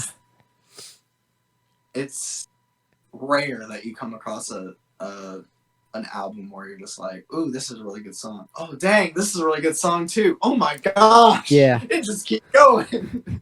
Yeah. So, this is probably the only album that I kind of feel a little differently about in the terms of what we were talking about earlier of how it went kind of starts going downhill near like the middle ground. This album's more like really good, really good, really good, really good, really good, really good, and that song that's near the beginning is a House of Gold for me. I can understand that. Yeah. I really enjoy House of Gold, but it's different. Yeah. It's got a very different feel because he picked up a ukulele and was like, all right, I'm a learn how to play this. And it didn't take him very long to learn because he already knew like guitar and stuff, and ukulele is not a hard instrument to learn. Yeah. And so I think he was just picked it up and was like learning it, and then I think after he learned it, just immediately wrote House of Gold. I really like it because it's just kind of like a love letter to his mom. So just kind of like, it's a nice song to write for your mom. But yeah, I do appreciate that aspect of it, but I do not like ukulele one bit. Really? No. I did not know that. Yeah, so when I'm hearing these ukulele covers of songs I like, or just songs in general, I'm just like, please make it stop. Yeah, not something I talk about often. I just kind of like It's one of those things that I just don't like, and then I'm just like, I don't talk about it because I don't like it. It's not something that's like, oh, I like something like this, and then it changed, so then I don't like it. That's when people become You don't vocal hear about stuff like that. It's not like, and it's not like it comes up in conversation very often because people don't like Yeah. ukulele isn't like one of those instruments. Like people will play it when they're like playing kind of acoustic covers. If they're playing acoustic covers, it's usually an acoustic guitar or a ukulele. But it's really not one of the more popular instruments, at least not here in America. Yeah, I'm sure in Hawaii it's like all over the place. Ukulele stores all over the place in Hawaii. I said here in America. I'm dumb. This part of America. This part of America. We don't count This Hawaii as America. No, I'm just kidding. I'm just making a joke. Gosh, I did it again. Okay. Sorry, this thing keeps bumping into the mic. Okay, anyway, joking aside, yeah, I'm not crazy about ukulele, so. I like the sound of it. I feel like it kind of has to have a certain feel to it in order for it to work. I think it works well with House of Gold, but I don't know. You can't play anything on a ukulele and it just sound good. Yeah. That's one reason why ukulele covers are just. You kind of have to pick a specific song for it to sound. It's kind of like, I feel like that you could say the same thing about a flute. Like I feel like a flute works really, really well with like fantasy, mystical, fantastical music, but outside of that, it's You know? Yeah. Speaking of flute, this probably won't be a band that you'll be really into, but there was a Christian metal band, like really hardcore metal, like death metal, that just have a flute all the time. They're called Holy Blood. I was very impressed by that band, and the flute just sounds awesome. So yeah, might be something to check out. Anybody who's watching, so I'll have to look into that. Yeah, it surprised me. I was like, "Is that a freaking flute in death metal?" I was like, "What? It is walking. What is going on?" So yeah, but I like flute. It definitely, yeah, like you said, it's like very mythical kind of aspect to it. But yeah, House of Gold wasn't one of my favorites, but Car Radio is definitely up there. I think that was the one like right after that one. I feel like Car Radio's really good. Yeah, I feel like Vessels is out of the three albums we've talked about. I feel like Vessels lasted a little longer with the really good songs than the other ones. Even though in some ways, especially in a musical aspect, I kind of prefer the first album over Vessels. But I would say that it kind of lasts longer. Because like the song Semi-Automatic is closer to the end, but it's like honestly a really good song, you know. Mm-hmm. So it lasted longer for me. Yeah, I think probably the last 4 or 5 songs on Vessel are just kind of, they're not bad. I feel like they blend together too well, so that way it just kind of sounds the same for the next 10, 15 minutes. Yeah. You know? Yeah. So it probably is just the order that they put them on the album that makes them. Yeah. Honestly, I agree with that because I can honestly see a song like Semi-Automatic being in the place of House of Gold. Just because of like you have amazing, like, and then back to really good, you know. So just switch Semi-Automatic with House of Gold, and I think it would that blend would have been perfect almost, you know. But yeah, What I find funny. Sorry. I was just gonna say I agree that the placement of the songs is a big factor onto the dragging part near the end. What I find really interesting about Car Radio and a few of their other songs too is that there's just like this simple like little premise, and then he just like creates just this like beautiful song, because like there was this one time when he was talking about in an interview how he came up with the song Car Radio, because he was driving a car, and then someone just stole the car radio out of it, so he just didn't have a car radio in his car for a while. And I think like that story, just telling that story, is just like really simple and just kind of funny. Yeah. But then he creates a beautiful song off of it, and then like the lyrics behind everything is like, yeah. Well, that And that is like the lyrics is like, I need music to like not listen to my brain talk, because my brain is just a disgusting place to be, and I don't want to listen to myself. I want to distract myself from myself. Yeah. And then like, and that's just, and that's really just relatable. So like, and yeah, I just really like it. Yeah. He actually, in the interview that I listened to him talking about it, he encouraged people to just kind of just turn off their radio every now and then, just to like have like a discussion with themselves and just kind of think out some things that they just need to think out, get through.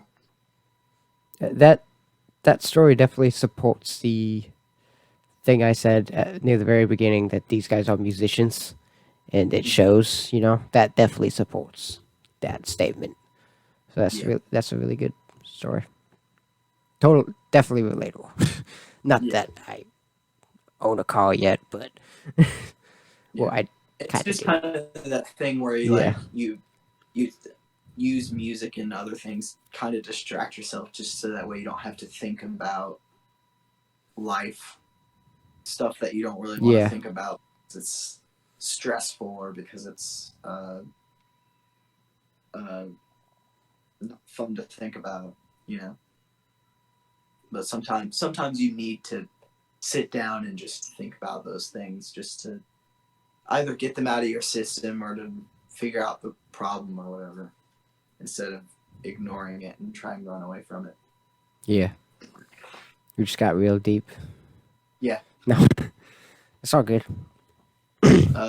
What do you think about Guns for Hands? Can't say I remember too much of it, but I don't think I didn't. Because that's near the end, but I think that's one. It's a really solid song. Yeah, I feel like that was one that I was kind of like really getting into. Yeah, I really enjoy that one, because once again, like this one has like a deeper story behind it. They kept getting like letters from fans and stuff about like wanting to commit suicide, or they just were like talking to them about suicide, and he felt really deep about it, so he wrote there's at least one song about suicide on each of their albums, and every single one is beautiful. Yes. I feel like beautiful is a weird word for Guns for Hands, because it's not I don't know how to word it exactly. It's not beautiful, but it is beautiful. Yeah. In, like the sense of like what it means and like what he's talking about and everything, and like the lyrics, the way the lyrics are crafted are beautiful, but like you wouldn't really call the way it sounds beautiful. Yeah, it just kind of feels weird using that word in when you're talking about the suicide related topic, Yeah. But I would say touching. More Yeah. of a, Touching. That. yeah. But I definitely understand what you're meaning, Yeah. It's. Yeah. And their songs about suicide are probably some of their best work because it's coming from like a deep place where he's just wanting to reach out to those people who feel that way because he's felt that way before. Yeah. Definitely a heavy topic. Yeah. And I'm honestly very glad that musicians take it seriously, Yeah. and actually write songs because music is a very good place to be in for a lot of people. It's an escape from reality and stuff. And when they take music so seriously and listen to lyrics, it can help them. Yeah. So it's good that musicians take that topic very seriously. Yep. So, yeah, Vestal, really, really solid album. Yeah. Um, There's something that I wanted to say earlier that I kind of forgot till just now. I think Blurry Face has a really, really good ending song because from what I've noticed listening to lots of different albums, a lot of people they'll end on either like a slow, sad kind of song or end on like a really fast-paced hype kind of song. And like I hear that like all the time, like it's one or the other. And like personally I've always felt like it should be a hype song just to be like, that was really good. I don't want to listen to the whole thing again. Now I'm hyped to listen to the whole album again. yeah. Until I heard Blurry Face, which ends on like a mix. And I don't know how they did it because it's like a perfect mix between the two. And Yeah. so I think Blurry Face is probably the strongest ending out of their discography. And Vessel, I don't want to say. I think they're probably their. I don't want to say weakest. It's weakest for me because I like ending on like a hype song. Yeah. But probably 21 Pilots has the weakest because it ends on like a really slow song.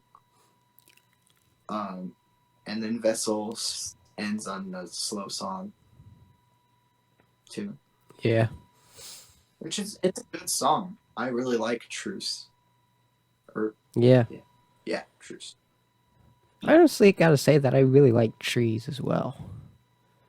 So that would I really like Truce. Vessels, not vessels. There's no S at the end. Vessel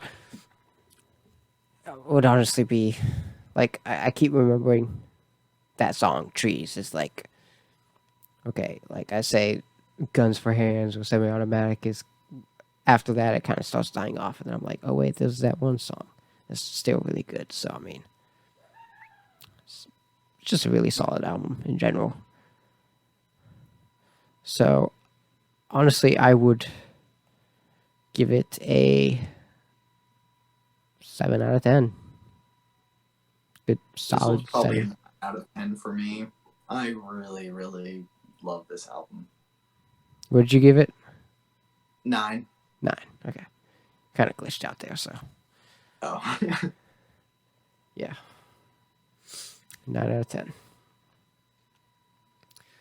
we already talked about Blurryface, so we got one more left. Trench. Their most recent album. 2018. Yeah. Right? To be honest, when they released their singles, which were The Run and Go, Nico and the Niners, and Jumpsuit. I was really disappointed. I was like, wow, these aren't great. I felt like they had kind of fallen more mainstream because I felt like I still kind of do feel like their music's a little pushing mainstream more than their other albums have. So I was kind of like disappointed with it. And I didn't listen to it for the longest time, but then I had some friends at college who were like, you should listen to it. It's actually a really good album. I was like, okay. So I went and listened to it, and I kind of just had it on in the background.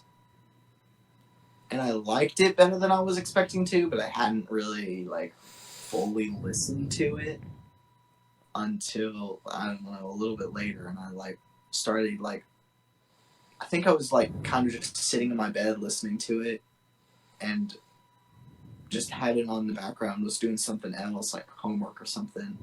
And then, like, my mind just kind of started paying attention to, like, lyrics to specific songs. Chlorine and Neon Gravestones in particular, I started, like, really paying attention to the lyrics, and I was like, oh, whoa, these are actually really good songs.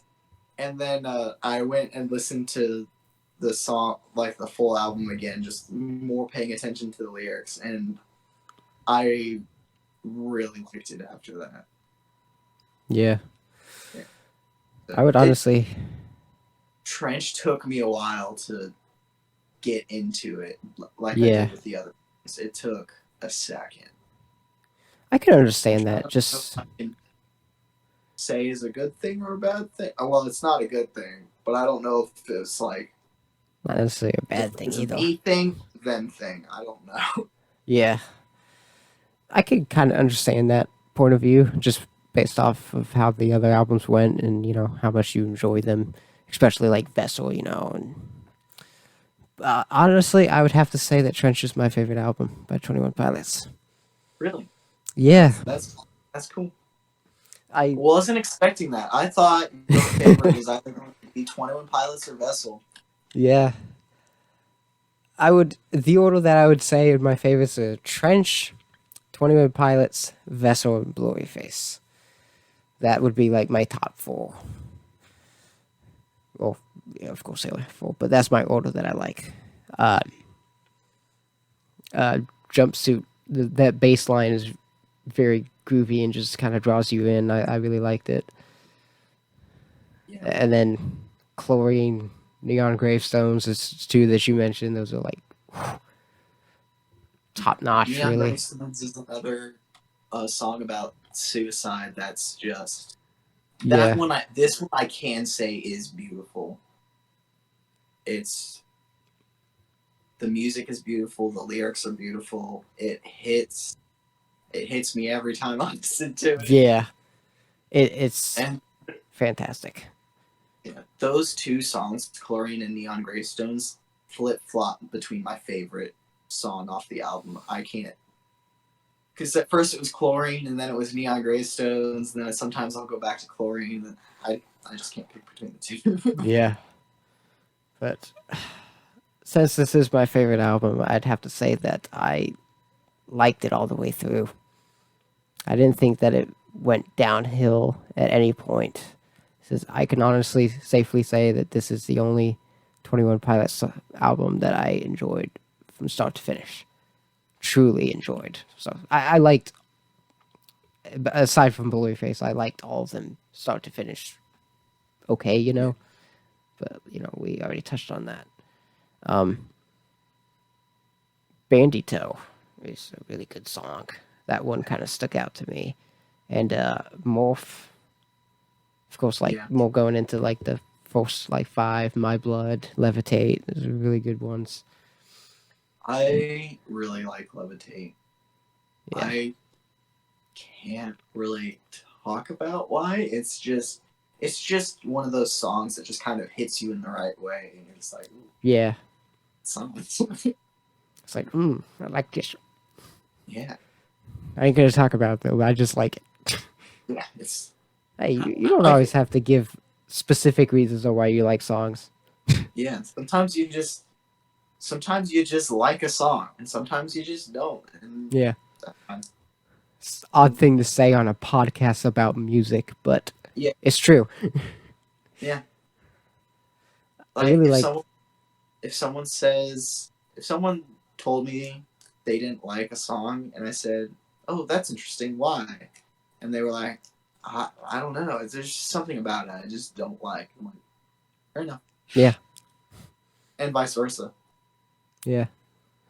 Another couple songs that stuck out to me were Smithereens and Nico and the Ninos.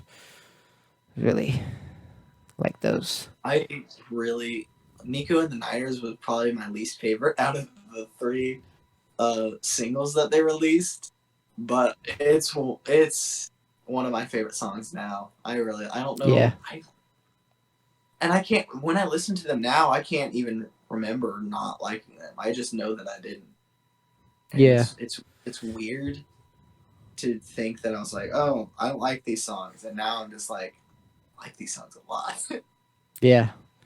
And then like the two last songs on the album, Legend and Leave the City, are still like really good, pretty really Leave solid the songs. City is okay.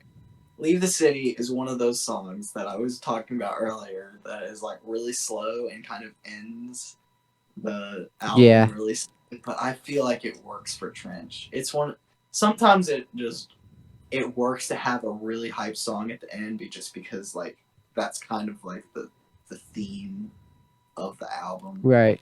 And same with slow songs, and I feel like it works really well for Trench because Leave the City it's a beautiful song. It really is. One thing that I really liked about this album and why it's my favorite is because I kind of compare it to another certain album by a different band that I would have to say is my favorite album by this certain band. Mostly because of the catchiness of like choruses and just the vocals in general and stuff. It's kind of got that repeat, put on repeat kind of feel to it. And the Yeah, album I'm talking about is Wild World by Bastille. yeah, that's my favorite album by Bastille too. Yeah. Their new album is okay, it's fine, Yeah. and I like it. I just think Wild World is Yeah. a little It's bit definitely better. the best. But yeah, I find myself comparing Trench and Wild World together. And I think it's a pretty solid comparison. It's not something Yeah, that I'm like, oh, this is obviously better yeah. than the other. It's I think not it's, like 21 Pilots to Dream Theater. yeah. Yeah. It makes a little more sense than that, Nathaniel. Yeah. But yeah, like it, I just like, because like the choruses of each song off of Wild World is just something that's always like, oh, I want to hear it again. Mhm. It's kind of like choruses are usually something that gets repetitive and you don't want to hear often, except Yeah. for like Wild World. And I got that feeling with Trench. It's like, oh, I know choruses are usually something that's repetitive, but I want to hear it again. Yeah. You know, it's Mhm. very, very good. I like it. That's one big reason why, because I really like Bastille, and that Bastille was the band that kind of got me out of the whole mood of metal is king, and well, still think metal is king, but Metal metal King. is life. That's just that. Everything sucks. That got me out of that mood. Bastille That was is the band. just because metal is king doesn't mean everything else sucks. Yeah, yeah. That Bastille But was the band that got me out of the mood of everything. Everything else sucks, and that's a reason why I really like Trenches because it reminds me of that band that got me to explore other genres and get into just music. Not that saying that it's all good, but pop music pretty much sucks these days. But anyway, you know, you know, you yeah, really have to dig through pop music to find anything good. yeah, Like it's the bottom barrel to find something good out of pop music. yeah, There rare. It's hard. And then when you do find those like gold, that really rare, they'll get overplayed. Yeah. And then you don't like them anymore. It's like mining in Minecraft. You constantly go down, and then you get gold, and then you're just like, oh, more gold, more gold, more gold, more gold, more gold, more gold, more gold. I'm gonna go back up to the surface. That's what finding gold in pop music's like.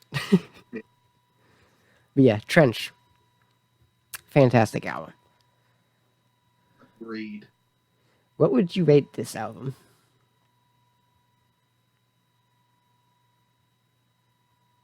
Probably an 8 out of 10. Probably leaning closer to a 9 than a 7. I agree. I'm going with the same rating. 8 out of 10. Part of me wants to give it a 9, but I don't know. There's another part of me that's like, 9's a little too high. Yeah. I don't know. Yeah, I just can't really give any 21 Pilots a 9, just for my personal preference on music and just in general. But this is definitely leaning towards a 9 with me, because I just really like it. Have you heard their song Level of Concern? I have not actually. That I came meant out to. during quarantine. I really like that song. It's a good song. I wouldn't say it would really fit with Trench, but it's definitely got more of the Trench vibe than the other ones. I have really enjoyed a lot of the songs that have come out of the pandemic, whether they're specifically talking about COVID-19 and the pandemic and quarantine or not. Yeah. I really enjoy them just because like these types of like situations are like really good times to just be creative and come up with really good stuff. I think a lot of people have come out with really creative stuff during this time, and it makes me really happy. Yeah. And I knew it was going to happen. As soon as it all happened, it was like, okay, every musician is going to start writing music. Yep. Yeah, and like even though like I was really stressed out about a lot of different things going on because I was in school at the time. Yeah. I lost my job, so I was worried about money and all that type of stuff. There was one thing that I was looking forward to, and that was like all the art that was going to come out of it. Yeah, for sure. It's like all the tours just got canceled and the musicians are stuck at home. I wonder what's going to happen. Everybody's just waiting. Yeah. It's like, hey, we don't get to see them live, but hey, at least we might get some new music. So, that's nice. So, what would be your album from your favorite to your least favorite of 21 Pilots? I've already said mine, so. Well, obviously my favorite's Vessel. I think Wrench is probably my second favorite. And then 21 Pilots and then Blurry Face. Okay. And it's all like very close. Yeah. There's barely any gaps between them at all. Yeah. The big gap probably between Vessel and Trench, and that's not very much of a gap. Yeah. Like for me, the only gap is like, okay, Blurry Face obviously is my least favorite, and then Trench is obviously my favorite. And then the only two that were really close was 21 Pilots and Vessel, because I really like both of those albums almost equally. I think I gave them the same rating, like a 7. But it was just, those albums were very close. Yeah. But I think I enjoyed the use of piano on 21 Pilots so much that that's what gave it the edge. Because I just love that instrument, you know. Yeah. Piano and guitar are like my two favorite instruments. They just sound beautiful. Now then, Top 10. So, is there a specific way you do this on your show? So, basically, what we do, if you have maybe one or two honorable mentions, we'll just go through those real quick. Not really talk about it. I've got a couple honorable mentions, and then we'll probably start with you since you're the guest. So you do your number 10, and then I'll do my number 10. Then your number 9, my number 9, and we'll basically go till we get to 1. Okay. But just real quick, I'll just say my 2 honorable mentions just because they were my favorite songs off of Blurryface, Heavy Dirty Soul and Doubt. All my honorable mentions. So I have 2 honorable mentions, at least 2. Okay, let's make it 4, actually. First of all, we didn't talk about them a whole lot because the first one is because it's off of I don't know why I always have such a hard time remembering the first album. Regional at Best. Regional at Best. I really don't know why that's so hard to remember. I remember every it time because I go to talk about it, I forget. I blank on the name. Because we didn't talk about Regional at Best, I'm going to mention the song Lovely. It's okay. I really, really like that song. I don't think I heard that one. I need to go back to listen to that. Yeah. I would definitely recommend listening to Regional at Best because it's if it were an actual album by them, which I mean it is, but if it were like, you know, still being printed, everything, it would probably be on par with Vessel. Honestly, I really enjoy Regional at Best. But it's unfortunate that they signed a record label and they were like, nah, you can't record this music anymore. Yeah. So that's dumb. Anyway, my next one is Level of Concern, which we were talking about. I really, really enjoy that song. And then Trapdoor off of 21 Pilots. It's a really, really solid That's song. one we didn't touch on. That was a good one. I really liked that one. Yeah, it's a really good song. I'd go ahead and say that's my third honorable mention, just for the heck of it, because that's really good. March to the Sea off of 21 Pilots is a really good song that I really love. I can't believe I forgot about that song. That's like the last song on the album, isn't it? No, the last song on that album is Isle of Flightless Birds, I think. Okay. Because that one's really good. Both of those are really good, but March to the Sea. Yes. Fantastic. So yeah, now the start of the top 10. Well, you got to do your honorable mentions. I just did. You did? The Heavy Dirty Soul and Doubt. Yeah, you did. And then I just, I just added Trapdoor. And I'll just go ahead and add March to the Sea, because Trapdoor and March to the Sea are both really good songs that I kind of forgot about, didn't mention, so I just did talk about them. But yeah. So, starting with number 10, you do yours, and then I'll do mine, and then we'll go from there. And is The Judge off of Blurryface. I think that it is one of my favorite songs off that album. I just don't have a whole lot of... I think I only have 2. Yeah, I only have 2 songs off of Blurryface on my top 10. And that's one of them. Cool. I just really enjoy that song. Yeah. I can't say I remember much of that song, but I can't say I remember, like, hating it or was extremely disliking it or anything.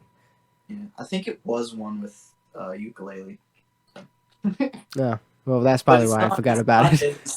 It's not as noticeable as House of Gold, so maybe. Okay. So yeah. So, my number 10,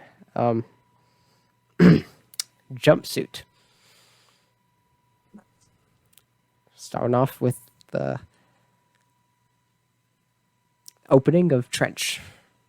I really love that bass line. It's great. I really like the play off the wall jumpsuit, how he does it in the song. Now, that's one thing I definitely enjoy about 21 Pilots is the way that he puts the title of the song into the lyrics. Of course, that could be arguably be a good thing about most bands in general, just music, if it's done right. I've heard it been done. Sometimes it feels forced. Yeah. Sometimes it does feel forced. They're like, they came up with the name of the song first, and then they forced it into the song. Yeah. And sometimes the name of the song isn't in the lyrics at all. Yeah. Well, sometimes I don't mind it. I feel like sometimes... Yeah. Like Ode to Sleep, even though that was like a fan or like someone who heard them perform it came up with it, I feel like sometimes it can have like a deeper meaning. Like you really have to listen to the song to figure out why it's called that. But sometimes it's not that way. And just... Yeah, and then some songs don't have lyrics at all, but have titles called instrumentals. But anyway, yeah, Jumpsuit, number 10. Good song. Yeah. And then number 9 for me is also off of Blurry Face, and that's Stressed Out. So both your Blurry Face ones are right at number 9 and 10. Interesting. Yeah. I honestly would say when you were talking about the insecurity part about Blurry Face, that kind of gave me a more good impression on Stressed Out, because I do kind of like the lyrics based off of that, It's kind of like stressed out because of insecurities and all that, So, definitely not a bad song, I don't think. I relate to Stressed Out a lot more now that I'm an adult living on my own. Oh, yeah. Everybody relates to that song. It's the most relatable song in human history ever. Everyone gets stressed out, so therefore it's most related. I did relate to it to a certain extent when I first heard it, but I was still living with my parents at the time and didn't really have to worry about rent or anything. Yeah. You're still one of those carefree high schoolers. Yeah.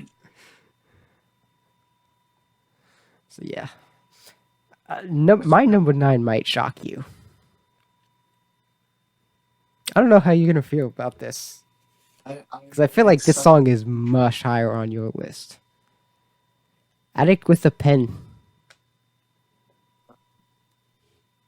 I really like the song, don't get me wrong. Just, I enjoy a lot, 8 more songs, much more than it. But I love the song. I definitely think it is one of the best off of the first album. And since it's in my top 10, it's one of their best songs ever. Yeah. So, but I don't know. I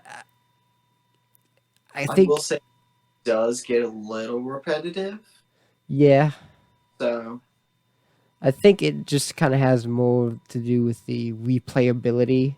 That's why it's lower on the list for me, especially at number 9. Yeah. But I definitely didn't kind of have any trouble placing it. Like, oh, do I like Jumpsuit more than Addict with a Pen? Like, I didn't think of that at all. Like, I was like, okay, Addict with a Pen, I think it's a better song than Jumpsuit. But yeah. Still really love the song, though. Yeah. We're back, everybody. Number 8 for me is Car Radio. Nice pick. Yeah. I can safely say that's not on my list, actually, but it's still one I really enjoy. I Top definitely 20. love the message of it, for sure. Yeah. Yeah, definitely top 20. Probably even top 15. Nice. But yeah, really, really good song. Nice pick. Yeah. That definitely feels like a number 8, especially for you. Yeah. Just because I feel like 8 onwards is just going to be the entire Vessel album, mostly. No, I'm just kidding. Pretty much. There's no shame in it. Yeah. When you're doing top 10 songs based off of full albums, I mean, you're always going to have, like, songs that are in there. You're going to have, like, 5 songs off of the same album. Yeah. Yeah. So, my number 8, which I, like, literally before we started calling each other on Discord here, I changed my number 8 and 7 because I was just so iffy about it. This is where I had the most trouble. Like, the rest of the list was just easy, but 7 and 8. So my number 8 is Bandito off of Trench. Really good song, Yeah. but I was having so much trouble. So, Yeah. Now I'm interested to hear what your number 7 is. My number 7 is "Holding On to You" from Vessel. Wow. Looks like we have the same number 7. Oh, more Yeah. interesting. Interesting. My number 7 is "Hold On to You," because I was "Holding On to You." I was thinking about it. I'm just like, I really like Bandito. Obviously, like it's a really good song. And then I'm just like, but I kind of find myself in just replaying "Holding On to You." I like the hype of it more, and Bandito's more of like a slow, soft paced kind of song. So I was like, just because of the hype of it, and just how he sings it, he sings it like it's very hyped, He sings it in a Have you very watched loud. the music video to "Holding On to You"? I don't think I've watched any of the music videos except for like "Stressed Out" or something. Stressed Out's weird. Yeah, "Stressed Out's weird." The "Holding On to You" music video is really good. I would highly recommend you watch that one. I will. Yeah. But yeah, it's a I feel really good I think song. "Holding On to You" is my favorite of their music videos.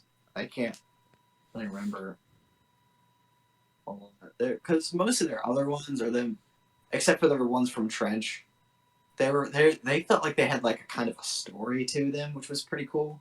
But I don't know. And then their other ones off of Blurry Face are just kind of them singing in a room. They're good and they're very pretty, but I don't know. I like the ones where there's actually stuff happening more than the ones. And one thing I definitely want to mention of why I really like this song, "Holding On to You," is because he kind of screams the line "Holding On to You," and then it's just kind of followed by like a la la la, thing. Yeah. It works so well because it's like you get bombarded by this screaming, and then it's just like happy, upbeat stuff, and then you hear the screaming again. It works. It blends really well, and I really like it. So, "Holding On to You," both number 7s, tied. I wonder if there's going to be another song that will get tied on. I don't know. Maybe. So yeah.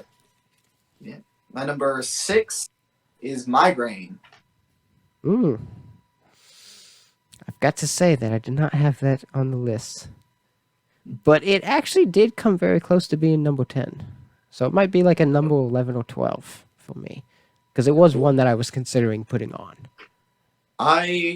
"Migraine" has been one of the songs that I go back to a lot for 21 Pilots. Like, if I'm trying to get someone into 21 Pilots, "Migraine" is usually the first song that I point to.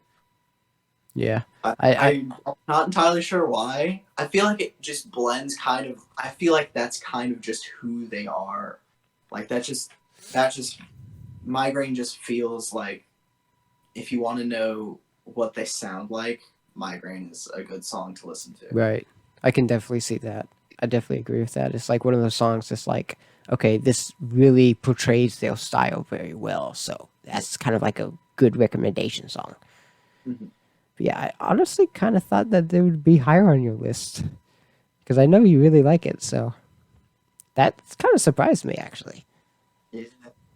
So my number 6 is the opening off of the self debut, Implicit Demand for Proof.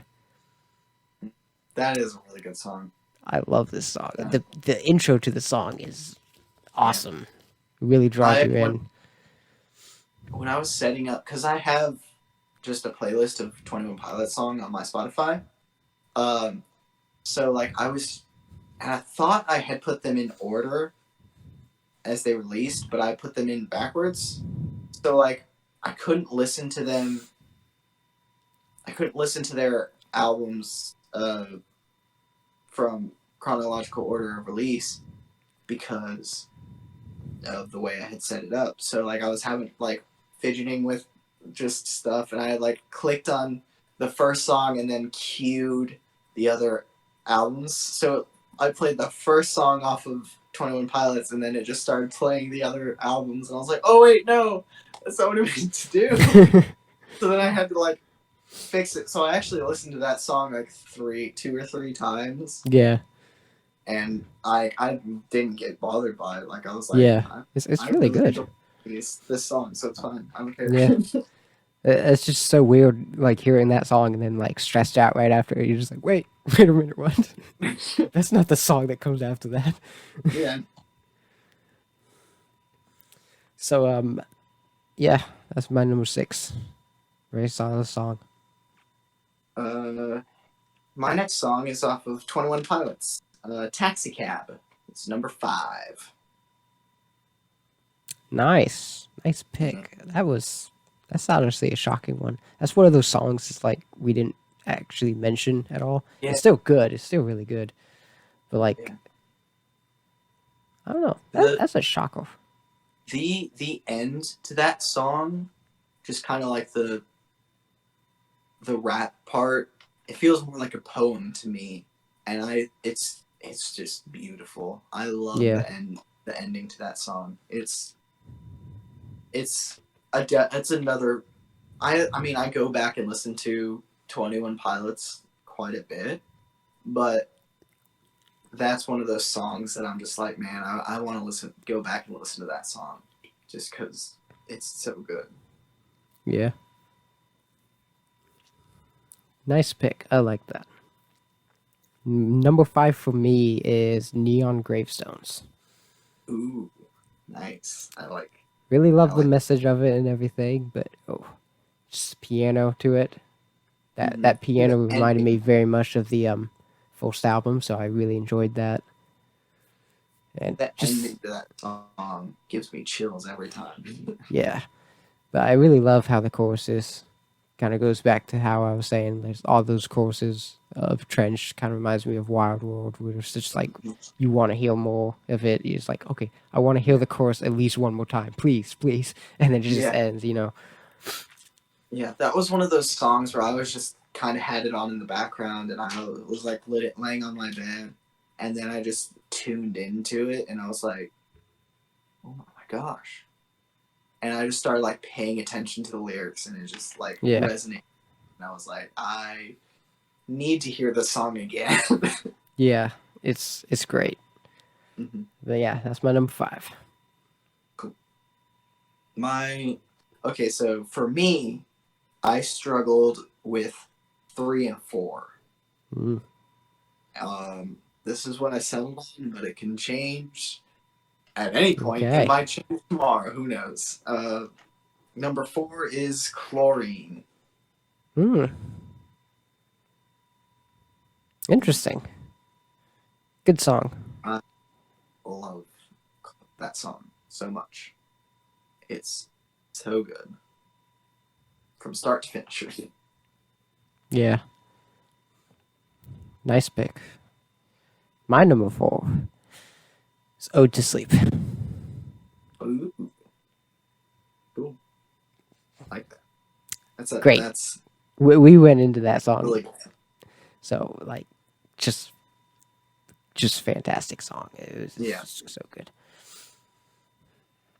Yeah. And then my number 3 that I really, really struggled putting, like, trying to decide which one I liked better. Neon Gravestones. I really was like, Neon Gravestones and Chlorine, I have a really hard time deciding which one I like better. And some days I like Chlorine better, and some days I like Neon Gravestones better. But today, or yesterday, or whenever, like, as I was putting this list together, I felt like I liked Neon Gravestones a little bit better than Chlorine.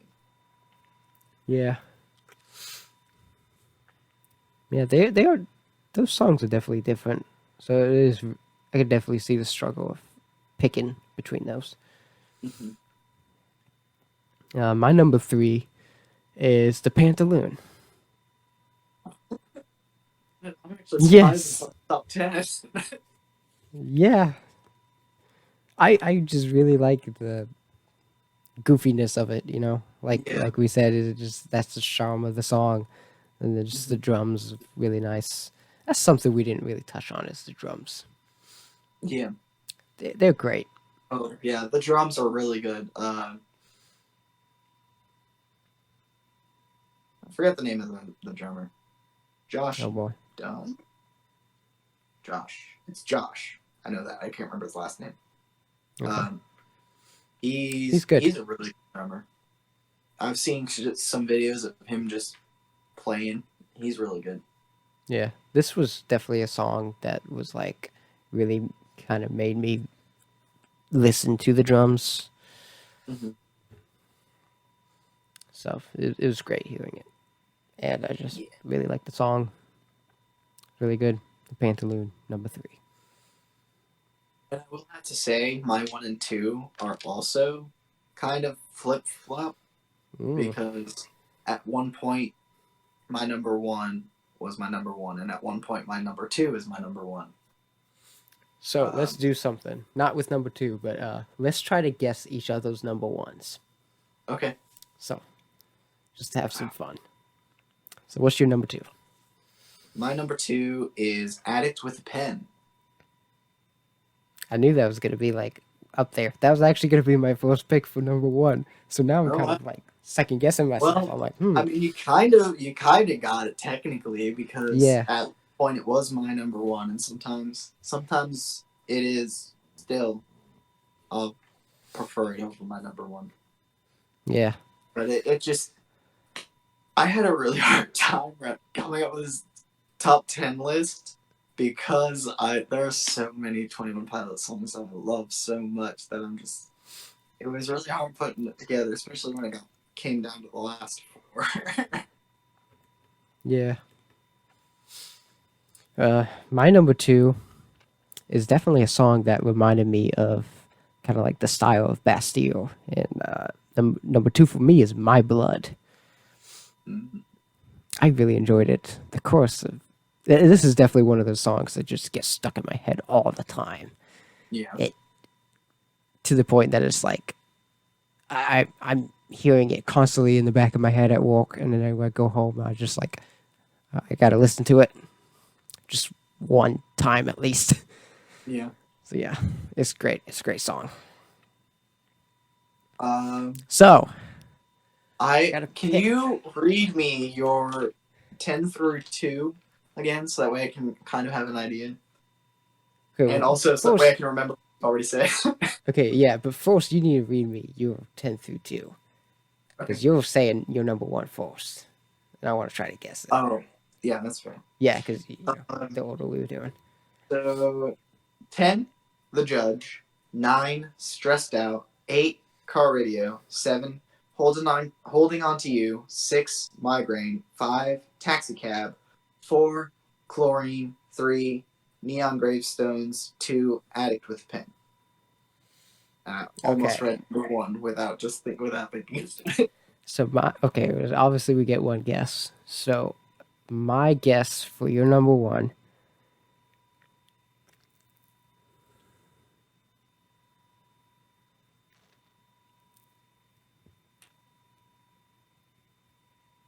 Ode to Sleep. It is in fact Ode to Sleep. Yes. I was about to say Heathens as a joke, but I'm like, okay, we've all gone past the jokes. Okay, so let's just do serious. So, nice. Ode to Sleep's my number one. But Addict with a Pen and Ode to Sleep are flip-flop for me. Yeah. They're very Understandable. different. Oh, But yeah, for sure. I don't know. I really like kind of slow and emotional songs. Like, even when I was like younger, like I liked slower and emotional songs. And my brother and sister used to kind of like poke fun at me because they're like, "Why do you like the sad songs?" I was like, "I don't know. They're just nice. They make you cry. They make you feel something." I like to cry because I'm emo. No. So yeah. Ode to Sleep. Sleep is. I was thinking, I was like, it's got to be off Vessel, and he already had like Migraine and car radio, so I'm like, it's got to be Ode to Sleep, I think. Yeah. All right, so I'm gonna read off my 10 through 2, and you will get a guess at my number 1. Okay. Number 10, Jumpsuit. 9, Addict with a Pen. 8, Bandito. 7, Holding On to You. 6, Implicit Demand for Proof. 5, Neon Gravestones. 4, Ode to Sleep. 3, The Pantaloon. And 2, My Blood. What is your guess?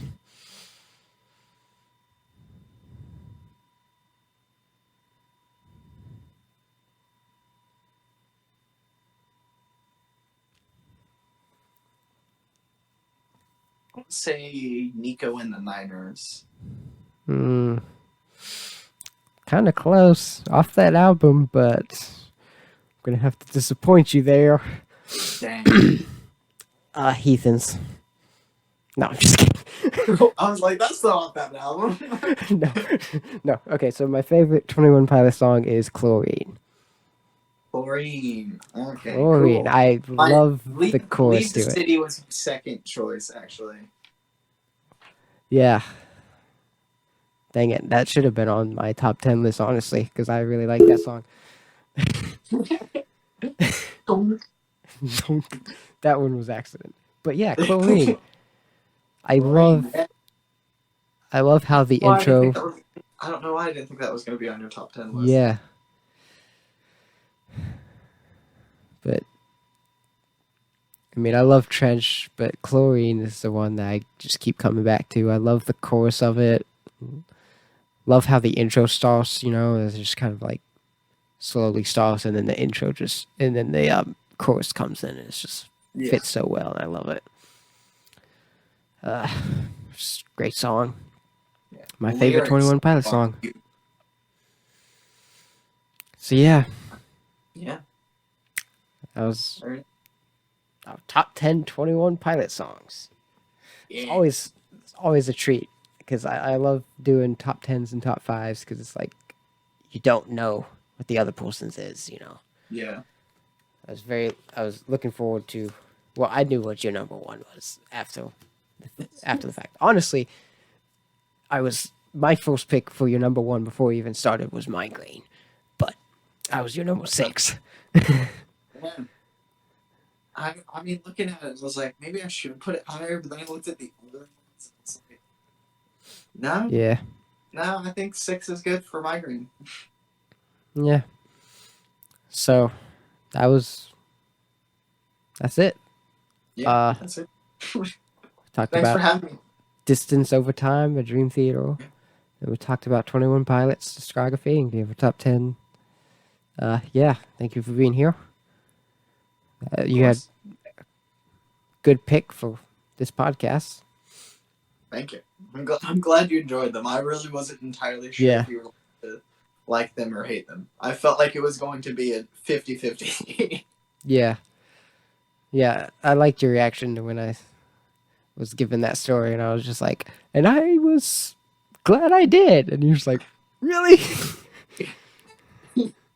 Yeah. Because I knew that, like, during that time, we, and when I say we, I mean mostly Ben, kind of overplayed them for you, at least Blurry Face. So I was kind of, but I do remember, I think it was when I showed you Addict with a Pen, you were kind of like, you liked it better, and you were like, I might have to go back and listen to them. And I was like, you definitely should. Yeah, and then So at that moment, I never did. yeah, I figured you probably would like their other stuff better than Blurry Face, but I wasn't sure. But I'm glad that you really enjoyed it. Yeah, me too. It was a treat. Yeah. So any closing thoughts? Check out my YouTube channel at Film and Thespian, and my Twitch, also at Film and Thespian. Yep. Links will be in the description. Yeah. So I talk mostly about nerd stuff, and mostly my YouTube channel is going to be centered around movies and stuff. Movies and acting and things, because I'm trying to be an actor. So if you're interested in that stuff, that's what my channel's about. yeah. So thanks for being on this episode of the Metal Gladiator Podcast. Thank you all for listening, and ending it now. Thanks. Go subscribe. Go subscribe. Subscribe to both of us now. Thanks. Thanks for listening.